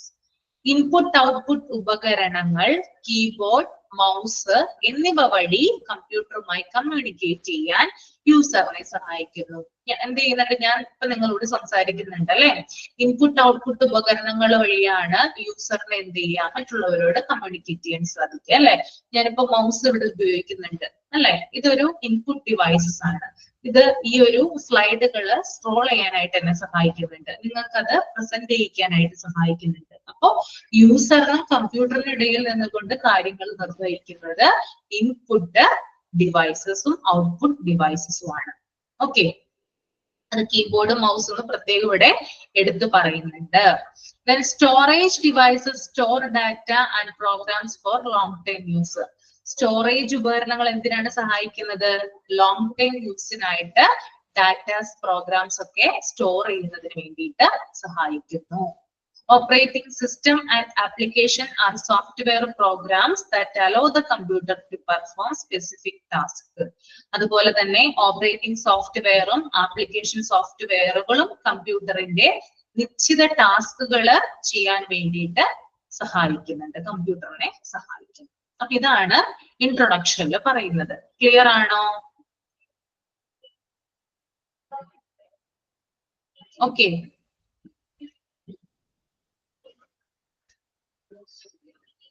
ഇനി നമുക്ക് ഫണ്ടമെന്റൽസ് ഓഫ് കമ്പ്യൂട്ടേഴ്സ് ഇൻക്ലൂഡ്, എന്തൊക്കെയാണ് കമ്പ്യൂട്ടറിന്റെ പ്രധാനപ്പെട്ട ഘടകങ്ങൾ നോക്കാം. ഹാർഡ്വെയർ ആദ്യം നോക്കാം. Physical component of a computer like the central processing unit, CPU, memory, storage device, input-output device and motherboard. അതായത് കമ്പ്യൂട്ടറിന്റെ ഫിസിക്കൽ കമ്പോണന്റ് ആണ് ഹാർഡ്വെയർ എന്നതുകൊണ്ട് ഉദ്ദേശിക്കുന്നത്. വി ക്യാൻ ടച്ച്, നമുക്ക് കമ്പ്യൂട്ടറിന്റെ ഹാർഡ്വെയറിനെ ടച്ച് ചെയ്യാനായിട്ട് സാധിക്കും. അതായത് നമുക്ക് ടച്ച് ചെയ്യാൻ സാധിക്കുന്ന കമ്പ്യൂട്ടറിന്റെ ഏതൊരു കമ്പോണൻസിനെയും നമുക്ക് എന്ത് പറയാം? ഹാർഡ്വെയർ എന്ന് പറയാം അല്ലെ. അതായത് ഇവിടെ പറയുന്നുണ്ട് സെൻട്രൽ പ്രോസസിംഗ് യൂണിറ്റ് CPU കമ്പ്യൂട്ടറിന്റെ ഹാർഡ്വെയർ കമ്പോണന്റ് ആണ്. മെമ്മറി ഹാർഡ്വെയർ കമ്പോണന്റ് ആണ്. Storage devices, input output devices, mother board, ഇതൊക്കെ എന്താണ്? കമ്പ്യൂട്ടറിന്റെ ഹാർഡ്വെയർ കമ്പോണന്റ്സ് ആണ്. നമുക്ക് ഇതിനെ ടച്ച് ചെയ്യാനായിട്ട് സാധിക്കുന്നതാണ്. കേട്ടോ? ക്ലിയർ ആയെന്ന് വിചാരിക്കുന്നു. അതുപോലെ തന്നെ സോഫ്റ്റ്വെയർ എന്താണെന്ന് നോക്കാം. Programs and operating system that make the computer able to perform tasks. This consists of system software, example Windows, Mac OS, Linux, and application software, example word processor, web browsers, games. അതുപോലെ തന്നെ കമ്പ്യൂട്ടറിന്റെ മറ്റൊരു പ്രധാനപ്പെട്ട component ആണ് software എന്ന് പറയുന്നത്. ഈ software ഉപയോഗിച്ചുകൊണ്ട് പല പല പ്രോഗ്രാംസ് നമുക്ക് അല്ലെങ്കിൽ ഓപ്പറേറ്റിംഗ് സിസ്റ്റം എന്താണ് പെർഫോം ചെയ്യാനായിട്ട് നമുക്ക് സാധിക്കും. ഓക്കെ, അപ്പോ സോഫ്റ്റ്വെയറിൽ തന്നെ രണ്ട് തരം സോഫ്റ്റ്വെയർ ഉണ്ട്. ഒന്ന് സിസ്റ്റം സോഫ്റ്റ്വെയർ ഉണ്ട്, രണ്ടൊന്ന് ആപ്ലിക്കേഷൻ സോഫ്റ്റ്വെയർ ഉണ്ട്. സിസ്റ്റം സോഫ്റ്റ്വെയറിന് എക്സാമ്പിൾ ആണ് Windows, macOS, Linux. Application software ഉദാഹരണമാണ് word processor, web browser, games. അപ്പൊ എന്താണ് നമുക്ക് സിസ്റ്റം സോഫ്റ്റ്വെയർ എന്ന് നോക്കാം. ഒരു കമ്പ്യൂട്ടറിന്റെ ഏറ്റവും അടിസ്ഥാനപരമായ കാര്യങ്ങളെ നിയന്ത്രിക്കുന്നത് സിസ്റ്റം സോഫ്റ്റ്വെയർ ആണ്. ഏറ്റവും ബേസ് ആയിട്ടുള്ള ഒരു കമ്പ്യൂട്ടറിന്റെ ഏറ്റവും ബേസ് ആയിട്ടുള്ള പ്രോഗ്രാംസ് ഒക്കെ ഉണ്ടാവുമല്ലോ, അതിനൊക്കെ നിയന്ത്രിക്കുന്നത് ആരാണ്? ഈ ഒരു സിസ്റ്റം സോഫ്റ്റ്വെയർ ആണ്. ഒരു സിസ്റ്റം സോഫ്റ്റ്വെയർ ഉണ്ടെങ്കിൽ മാത്രമേ ഒരു കമ്പ്യൂട്ടറിന് വർക്ക് ചെയ്യാനായിട്ട് സാധിക്കൂ. സിസ്റ്റം സോഫ്റ്റ്വെയർ ഉണ്ടെങ്കിൽ മാത്രമാണ് എന്ത് ചെയ്യാം, ഒരു കമ്പ്യൂട്ടറിന് വർക്ക് ചെയ്യാനായിട്ട് പറ്റൂ. ഔട്ട്പുട്ട് ഡിവൈസസിനെയും ഇൻപുട്ട് ഡിവൈസസിനെയും ഡിറ്റക്ട് ചെയ്യുകയും അതിനെ നിയന്ത്രിക്കുകയും ചെയ്യുന്നത് സിസ്റ്റം സോഫ്റ്റ്വെയർ ഉപയോഗിച്ചിട്ടാണ്. ഓക്കെ, അപ്പൊ എന്താണ് ഔട്ട്പുട്ട് ആൻഡ് ഇൻപുട്ട് ഡിവൈസിനെ ഡിറ്റക്ട് ചെയ്യുകയും അതിനെ കൺട്രോൾ ചെയ്യുകയും ചെയ്യുന്നത് ആരാണ്? ഈ ഒരു സിസ്റ്റം സോഫ്റ്റ്വെയർ ആണ്. കമ്പ്യൂട്ടർ ഓൺ ആകുന്നത് മുതൽ ഓഫ് ആകുന്നത് വരെയുള്ളതിന്റെ വർക്ക് ചെയ്യുന്നത് സിസ്റ്റം സോഫ്റ്റ്വെയർ ഉപയോഗിച്ചിട്ടാണ്. ഓക്കെ, ക്ലിയർ ആയോ? 4 പോയിന്റ് ക്ലിയർ ആണോ? സിസ്റ്റം സോഫ്റ്റ്വെയർ എന്താണെന്ന് മനസ്സിലായോ? സോഫ്റ്റ്വെയറിനെ രണ്ടായിട്ട് തിരിച്ചിട്ടുണ്ട്. First is system software and application software. System സോഫ്റ്റ്വെയറിന്റെ 4 പോയിന്റുകളാണ് ഞാൻ പറഞ്ഞത്. ഒരു കമ്പ്യൂട്ടറിന്റെ ഏറ്റവും അടിസ്ഥാനപരമായിട്ടുള്ള കാര്യങ്ങളെ നിയന്ത്രിക്കുന്നത് സിസ്റ്റം സോഫ്റ്റ്വെയർ ആണ്. ഒരു സിസ്റ്റം സോഫ്റ്റ്വെയർ ഉണ്ടെങ്കിൽ മാത്രമേ കമ്പ്യൂട്ടറിന് വർക്ക് ചെയ്യാനായിട്ട് സാധിക്കുകയുള്ളൂ. ഔട്ട്പുട്ട് ഡിവൈസിനെയും ഇൻപുട്ട് ഡിവൈസിനെയും ഡിറ്റക്ട് ചെയ്യുകയും അതിനെ കൺട്രോൾ ചെയ്യുകയും ചെയ്യുന്നത് സിസ്റ്റം സോഫ്റ്റ്വെയർ ആണ്. കമ്പ്യൂട്ടർ ഓൺ ആകുന്നത് മുതൽ ഓഫ് ആകുന്നത് വരെയുള്ള വിവിധ പ്രവർത്തനങ്ങൾ നടത്തുന്നത് സിസ്റ്റം സോഫ്റ്റ്വെയർ ആണ്. ക്ലിയർ ആണോ? ഓക്കെ, then അടുത്തത് നമുക്ക് ആപ്ലിക്കേഷൻ സോഫ്റ്റ്വെയർ എന്താണ്. അപ്പൊ ഇതിന്റെ എക്സാമ്പിൾ ഒക്കെ പഠിച്ചു വെക്കണം കേട്ടോ. സിസ്റ്റം സോഫ്റ്റ്വെയറിന്റെ എക്സാമ്പിൾ എന്താണ്, ആപ്ലിക്കേഷൻ സോഫ്റ്റ്വെയറിന്റെ എക്സാമ്പിൾ എന്തൊക്കെയാണെന്ന് പഠിച്ചു വെക്കണം. ആപ്ലിക്കേഷൻ സോഫ്റ്റ്വെയർ എന്താണെന്ന് നോക്കാം. ഒരു പ്രത്യേക ടാസ്ക് ചെയ്യാൻ വേണ്ടി അല്ലെങ്കിൽ ഒരു പ്രത്യേക പർപ്പസിന് വേണ്ടി ഇൻസ്റ്റാൾ ചെയ്യുന്ന സോഫ്റ്റ്വെയർ ആണ് ആപ്ലിക്കേഷൻ സോഫ്റ്റ്വെയർ. ഓക്കെ, നമ്മള് ഒരു പ്രത്യേക കാര്യം ചെയ്യാൻ വേണ്ടിയിട്ടോ അല്ലെങ്കിൽ നമ്മളുടെ ഒരു പ്രത്യേക പർപ്പസിന് വേണ്ടിയിട്ടോ നമ്മൾ ഇൻസ്റ്റാൾ ചെയ്യുന്ന സോഫ്റ്റ്വെയർ ആണിത് ആപ്ലിക്കേഷൻ സോഫ്റ്റ്വെയർ എന്ന് പറയുന്നത്. For example Photoshop. എന്തിനാണ് ഫോട്ടോഷോപ്പ് എടുക്കുന്നത് നമ്മൾ ആപ്ലിക്കേഷൻ? ഒന്ന് കമന്റ് ചെയ്തേ, എന്തിനു വേണ്ടിയിട്ടാണ് ഫോട്ടോഷോപ്പ് എടുക്കുന്നേ?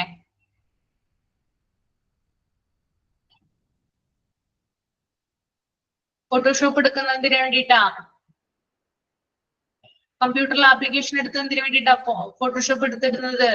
ഫോട്ടോസ് എഡിറ്റ് ചെയ്യാൻ വേണ്ടിയിട്ടല്ലേ? അതുകൊണ്ട് തന്നെ ഒരു പ്രത്യേക ടാസ്ക് അല്ലെങ്കിൽ ഒരു പ്രത്യേക പർപ്പസിന് വേണ്ടിയിട്ടാണ് ഇത് ഉപയോഗിക്കുന്നത്. അതുപോലെ തന്നെ MS വേർഡ് നമ്മൾ എടുത്തിടുന്നുണ്ട്, അതൊരു ആപ്ലിക്കേഷൻ ആണ്. അപ്പൊ അതെന്തിനു വേണ്ടിയിട്ടാണ് MS വേർഡ് എടുത്തിടുന്നത്? അതും അറിയില്ലേ? MS വേർഡ് എന്തിനാണ്? MS വേർഡ് എന്തിനാണ് ഉപയോഗിക്കുന്നത്? ടൈപ്പിങ്ങിന് വേണ്ടിയിട്ടാണ്. അപ്പോ ഇതിന്റെ ഒരു പ്രത്യേകത എന്ന് പറഞ്ഞാൽ യൂസേഴ്സിന്റെ ആവശ്യത്തിനനുസരിച്ചിട്ടാണ് നമ്മൾ ആപ്ലിക്കേഷൻ സോഫ്റ്റ്വെയർ ഉപയോഗിക്കുന്നത്.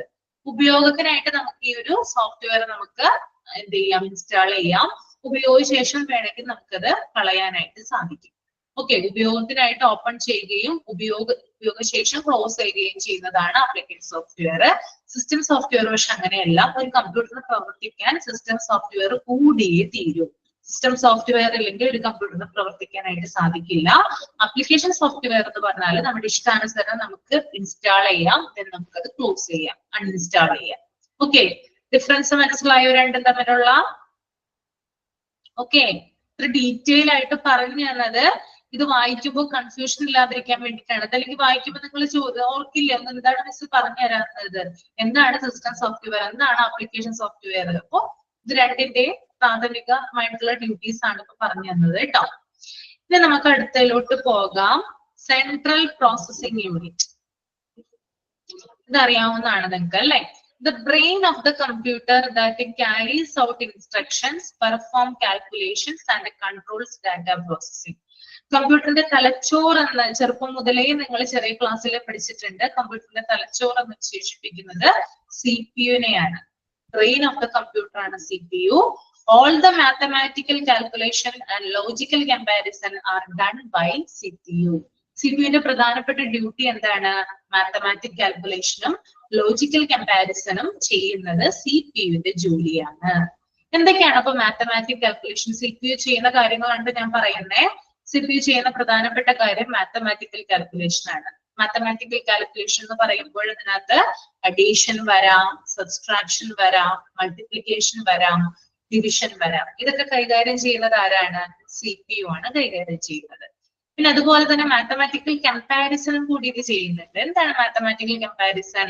That is lesser than, greater than, equal to എന്നിവ പോലുള്ള മാത്തമാറ്റിക്കൽ കമ്പാരിസണും CPU ചെയ്യുന്നുണ്ട്. അപ്പോ കമ്പ്യൂട്ടറിനെ എല്ലാ പാർട്ടിനെയും നിയന്ത്രിക്കുകയും mathematical comparison and mathematical calculation ഒക്കെ നടത്തുന്നത് CPU-ന്റെ പ്രധാനപ്പെട്ട ജോലിയാണ്.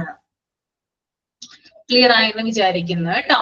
ദെൻ അടുത്തത് മെമ്മറി ആണ്. Temporary storage space where the computer stores data and instructions that are currently used. It includes random access memory, RAM, and cache memory. Memory എന്ന് പറഞ്ഞാല് നിലവിൽ computer ഉപയോഗിക്കുന്ന ഡാറ്റയും നിർദ്ദേശങ്ങളും കമ്പ്യൂട്ടർ സ്റ്റോർ ചെയ്ത് വെക്കുന്ന താൽക്കാലിക സ്പേസ് ആണ് മെമ്മറി എന്ന് പറയുന്നത്. ഞാനിപ്പോ നിങ്ങളോട് കുറെ കാര്യങ്ങൾ പറയുന്നുണ്ട് അല്ലെ. ഇതൊക്കെ എന്ത് ചെയ്യുന്നുണ്ട്? കമ്പ്യൂട്ടർ ഡാറ്റയൊക്കെ എന്ത് ചെയ്യുന്നുണ്ട്? നിർദ്ദേശങ്ങളുടെ ഡാറ്റാസ് ഒക്കെ സ്റ്റോർ ചെയ്ത് വെക്കുന്നുണ്ട്. അങ്ങനെ സ്റ്റോർ ചെയ്ത് വെക്കുന്ന താൽക്കാലിക സ്പേസിനെയാണ് നമ്മൾ മെമ്മറി എന്ന് പറയാ. ഞാൻ ഇതിപ്പോ ഇങ്ങനെ എന്താ പറയാ ഉപയോഗിച്ചുകൊണ്ടിരിക്കുകയാണ്. പെട്ടെന്ന് തന്നെ കറണ്ട് പോയി എന്ന് വിചാരിക്കാം. കറണ്ട് വന്നു കഴിഞ്ഞാൽ ഞാൻ പറഞ്ഞ കാര്യങ്ങളൊന്നും ചിലപ്പോ അതിനകത്ത് ഉണ്ടാവണം എന്നില്ല. കാരണം താൽക്കാലിക സ്റ്റോറേജ് ആണ്. അതിന് നമ്മൾ എക്സാമ്പിൾ ആയിട്ട് പറയുവാണെങ്കിൽ റാം, താൽക്കാലിക മെമ്മറിയാണ് റാം എന്ന് പറയുന്നത്.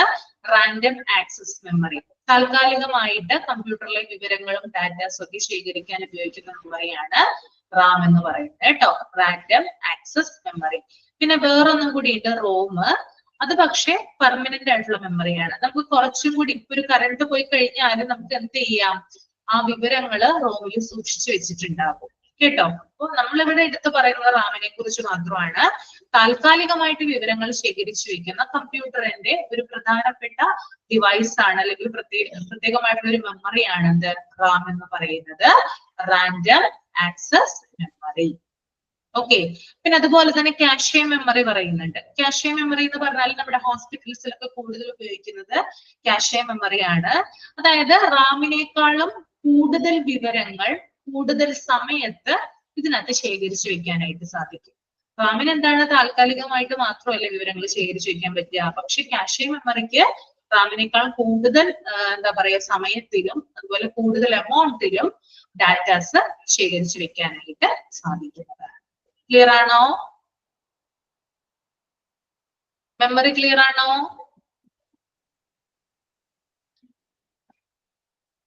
then അടുത്തത് സ്റ്റോറേജ് ആണ്. Permanent storage device, example hard disk drives, solid state drives used to store data, programs and operating system even when the computer is power off. അതായത് കമ്പ്യൂട്ടർ ഓഫ് ആയിരിക്കുമ്പോഴും ഡാറ്റ, പ്രോഗ്രാമുകൾ, operating സിസ്റ്റങ്ങൾ എന്നിവ store ചെയ്യുന്നതിന് ഉപയോഗിക്കുന്ന സ്ഥിരമായ storage ഡിവൈസസിനെയാണ് നമ്മൾ storage എന്ന് പറയുക. കമ്പ്യൂട്ടർ എന്ത് ചെയ്യാം? ഓഫ് ആയിരിക്കുമ്പോഴും ഈ സ്റ്റോറേജ് എന്ത് ചെയ്യുന്നുണ്ട്? പെർമനന്റ് സ്റ്റോറേജ് ആയതുകൊണ്ട് ചില ഡാറ്റാസ്, പ്രോഗ്രാംസ്, ഓപ്പറേറ്റിംഗ് സിസ്റ്റങ്ങളൊക്കെ ഇവര് സ്റ്റോർ ചെയ്ത് വെക്കുന്നുണ്ട്. ഈ ഒരു സ്റ്റോറേജ് ഡിവൈസസിന് ഉദാഹരണമായിട്ട് വരുന്നത് ഹാർഡ് ഡിസ്ക് ഡ്രൈവ്സ് ആണ്. അതുപോലെ സോളിഡ് സ്റ്റേറ്റ് ഡ്രൈവ്സ്, ഇതൊക്കെ എന്താണ്? സ്റ്റോറേജ് ഡിവൈസസിന് ഉദാഹരണങ്ങളാണ്. അപ്പൊ മെമ്മറിയിൽ നമുക്ക് താൽക്കാലികമായിട്ട് മാത്രമാണ് വിവരങ്ങള് ശേഖരിച്ചു വെക്കാൻ പറ്റുക. ഇപ്പൊ കാഷെ മെമ്മറി ആണെങ്കിലും റാമിനേക്കാളും കൂടുതൽ കുറച്ചും കൂടി വിവരങ്ങൾ അല്ലെങ്കിൽ കുറച്ചും കൂടി സമയത്ത് ശേഖരിക്കാനായിട്ട് സാധിക്കുന്നു. പക്ഷെ സ്റ്റോറേജ് ഡിവൈസസ് എന്ന് പറഞ്ഞാൽ നമുക്ക് ദീർഘകാലം, വളരെ ലോങ് ടൈം യൂസിന് ദീർഘകാലം നമുക്ക് കൂടുതൽ വിവരങ്ങൾ, ഒരു ലാർജ് എമൗണ്ട് ഓഫ് ഡാറ്റ നമുക്ക് എന്ത് ചെയ്യാൻ പറ്റും? ഇതിനകത്ത് ശേഖരിച്ചു വെക്കാനായിട്ട് സാധിക്കും. എന്തില്? സ്റ്റോറേജില്.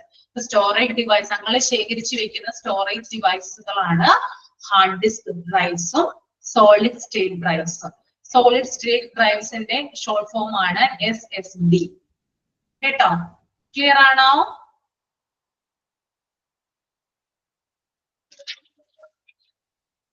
സ്റ്റോറേജ് ഡിവൈസും മെമ്മറിയും തമ്മിലുള്ള വ്യത്യാസം മനസ്സിലായില്ലേ? ഓക്കെ ആണോ? എന്തെങ്കിലും ഡൗട്ട് ഉണ്ടോ? ഇടക്കിടക്ക് ചോദിക്കുന്നത് ഇണ്ടാതിരിക്കുകയാണോ എന്ന് അറിയാൻ വേണ്ടിയിട്ടാണ് കേട്ടോ. മനസ്സിലാകാനിട്ടാണോ നിങ്ങൾ ഒന്നും പറയാതിരുന്നത്? റെസ്പോൺസ് ഒന്നും കിട്ടുന്നില്ല, അതുകൊണ്ട് ഞാൻ ചോദിക്കുന്നത്. then അടുത്തത് ഇൻപുട്ട് ഔട്ട്പുട്ട് ഡിവൈസസ് ആണ്. These are devices used to interact with the computer like keyboard, mouse. Mouse എന്നാണ് കേട്ടോ അവിടെ കൊടുത്തിരിക്കുന്നത്. മൈസ് എന്നൊക്കെയാണ് അവിടെ സ്പെല്ലിംഗ് വന്നിരിക്കുന്നത്. SSD ഫുൾ ഫോം ഇവിടെ കൊടുത്തിട്ടുണ്ട്. Solid state drives storage devices ആണ്. നമ്മുടെ PDF കൊടുത്തിട്ടുണ്ട് SSD കേട്ടോ. Mouse, monitors, printers and scanners. ഇനി ഇൻപുട്ട് ഔട്ട്പുട്ട് ഡിവൈസിലേക്ക് നമുക്ക് പോവാം. അതായത് കമ്പ്യൂട്ടറുമായിട്ട് നമ്മളെ ഇന്ററാക്ട് ചെയ്യിപ്പിക്കുന്നത് ഇൻപുട്ട് ഔട്ട്പുട്ട് ഡിവൈസസ് ആണ് അല്ലെ. എന്തൊക്കെയാണ് input output devices? Input devices എന്ന് ആദ്യം പറഞ്ഞു നിങ്ങൾ. എന്തൊക്കെ ഇൻപുട്ട് ഡിവൈസസ് അറിയാം? ഇൻപുട്ട് ഡിവൈസസ് വേഗം കമന്റ് ഇട്. ഇൻപുട്ട് ഡിവൈസസ് ഏതൊക്കെയാ? അല്ലെങ്കിൽ പറയാം, പറഞ്ഞോളൂ. മൗസ് ഇൻപുട്ട് ഡിവൈസസ് ആണ്. കീബോർഡ് ഇൻപുട്ട് ഡിവൈസ് ആണ്. പിന്നെ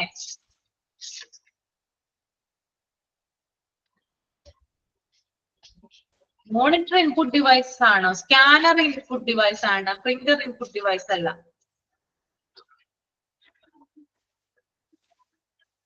കീബോർഡ് ഇൻപുട്ട് ഡിവൈസ് ആണ്. ഞാൻ പറയാം കേട്ടോ. കീബോർഡ് ഇൻപുട്ട് ഡിവൈസ് ആണ്. മൗസ്, അതുപോലെ തന്നെ scanner, microphone, barcode reader, touch screen, ഇതൊക്കെ എന്താണ്?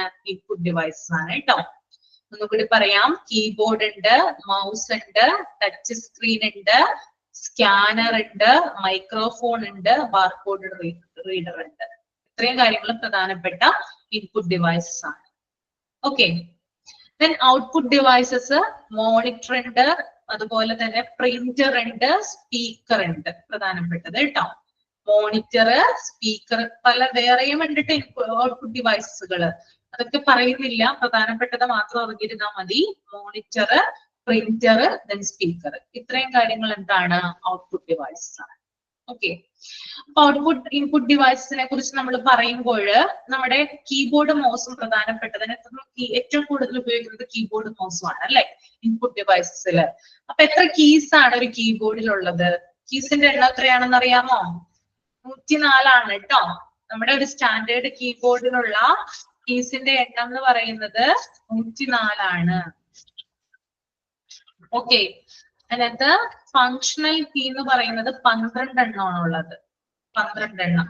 F1 തുടങ്ങി F12 വരെ എന്താണ്? ഫങ്ഷണൽ കീ ആണ്. അതുപോലെ തന്നെ എന്താ പറയാ, നമ്മള് ആൽഫ ന്യൂമറിക് കീസ് എന്ന് പറയും. ആൽഫ ന്യൂമറിക് കീസ് എന്ന് പറഞ്ഞാല് A to Z വരെയും 0 to 9 വരെയുള്ള കീസ് ആണ് ആൽഫ ന്യൂമറിക് കീസ്. ഓക്കെ. ഇപ്പൊ പറഞ്ഞു കീബോർഡില് എന്താണ് 104 കീകളുണ്ട്. ക്രിസ്റ്റഫർ ഷോൾസ് ആണ് കേട്ടോ കീബോർഡ് കണ്ടുപിടിച്ചത്. Christopher Sholes. Okay. Functional key 12 എണ്ണമാണ്. അത് F1 തുടങ്ങിയിട്ട് F12 വരെ. ആൽഫ ന്യൂമറിക് കീസ് എന്ന് പറഞ്ഞാല് A to Z വരെ 0 to 9 വരെ. ഓക്കെ. പ്രധാനപ്പെട്ട അത്രയും കാര്യങ്ങൾ മാത്രം ഓർത്തിരുന്നാൽ മതി.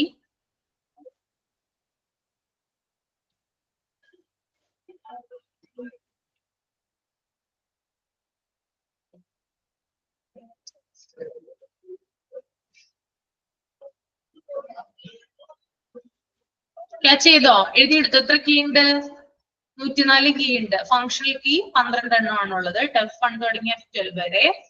പിന്നെ ന്യൂമറിക്കൽ കീ എത്ര എണ്ണം ഉണ്ട്? Alphanumeric key A to Z തുടങ്ങി 0 to 9 വരെ. ക്രിസ്റ്റഫർ ഷോൾസ് ആണ് കണ്ടുപിടിച്ചത്. പിന്നെ മൗസിന്റെ കാര്യം പറയുമ്പോൾ മൗസ് കണ്ടുപിടിച്ചത് ഡഗ്ലസ് ബാർട്ട് എന്ന് പറഞ്ഞ ആളാണ്. ഡഗ്ലസ് ബാർട്ട് കേട്ടോ. ഡഗ്ലസ് ബാർട്ട്, അദ്ദേഹമാണ് മൗസ് കണ്ടുപിടിച്ചത്. ഓക്കെ. ഇത്രയും പറഞ്ഞാൽ മതി. ഇനി അടുത്തത് നമുക്ക് ഓപ്പറേറ്റിംഗ് സിസ്റ്റത്തിലോട്ട് പോവാം. Operating system software that controls computer resources, controls hardware devices, and provides a user interface for interacting with the computer. Operating system എന്ന് പറഞ്ഞാല് യൂസറിനും കമ്പ്യൂട്ടറിന്റെ ഹാർഡ്വെയറിനും ഇടയിൽ നിന്ന് ഒരു പ്രധാന മീഡിയേറ്റർ ആയിട്ട് പ്രവർത്തിക്കുന്ന ഒരു പർട്ടിക്കുലർ സോഫ്റ്റ്വെയറിനെയാണ് നമ്മൾ ഓപ്പറേറ്റിംഗ് സിസ്റ്റം എന്ന് പറയുന്നത്. ഓക്കെ. അതായത് ഉപയോഗിക്കുന്ന ആൾക്കും കമ്പ്യൂട്ടർ ഹാർഡ്വെയറിനും ഇടയിൽ നിന്ന് ഒരു മീഡിയേറ്റർ ആയിട്ട് പ്രവർത്തിക്കുന്ന ഒരു പ്രത്യേകതരം സോഫ്റ്റ്വെയർ ആണെന്ത്? ഓപ്പറേറ്റിംഗ് സിസ്റ്റം അഥവാ OS എന്ന് പറയുന്നത്.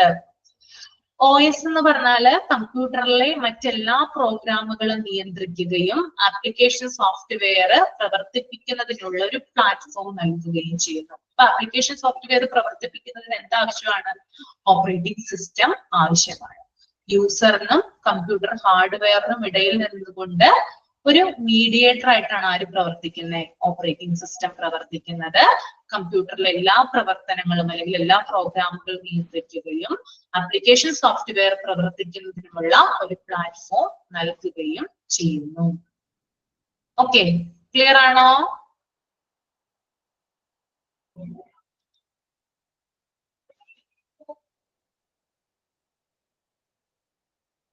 ഓക്കെ,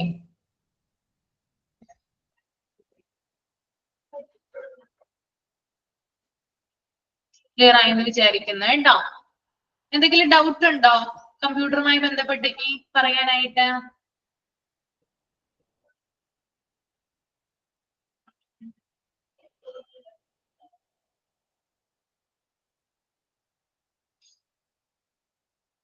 ഡൗട്ട് ഉണ്ടെങ്കിൽ ചോദിക്കാം കേട്ടോ. ഇപ്പോ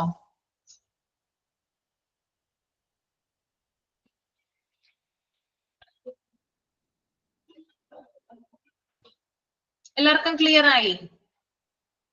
ഈസി ആണോ? ചാപ്റ്റർ ഈസി ആണോ? ഓക്കെ, അപ്പൊ നമുക്ക് വൈൻഡ് അപ്പ് ചെയ്യാം അല്ലെ എന്നാ. ഈ നെക്സ്റ്റ് ക്ലാസ്സിൽ ഇതിന്റെ കണ്ടിന്യൂസ് പറയാം കേട്ടോ. കണ്ടിന്യൂഷൻ അടുത്ത ക്ലാസ്സിൽ തരാം. എല്ലാവർക്കും ക്ലിയർ ആയെന്ന് വിചാരിക്കുന്നു. അപ്പോ വൈൻഡ് അപ്പ് ചെയ്യാണ്. Okay, thank you. Thank you. Thank you, ma'am. Thank you, ma'am. Thank you.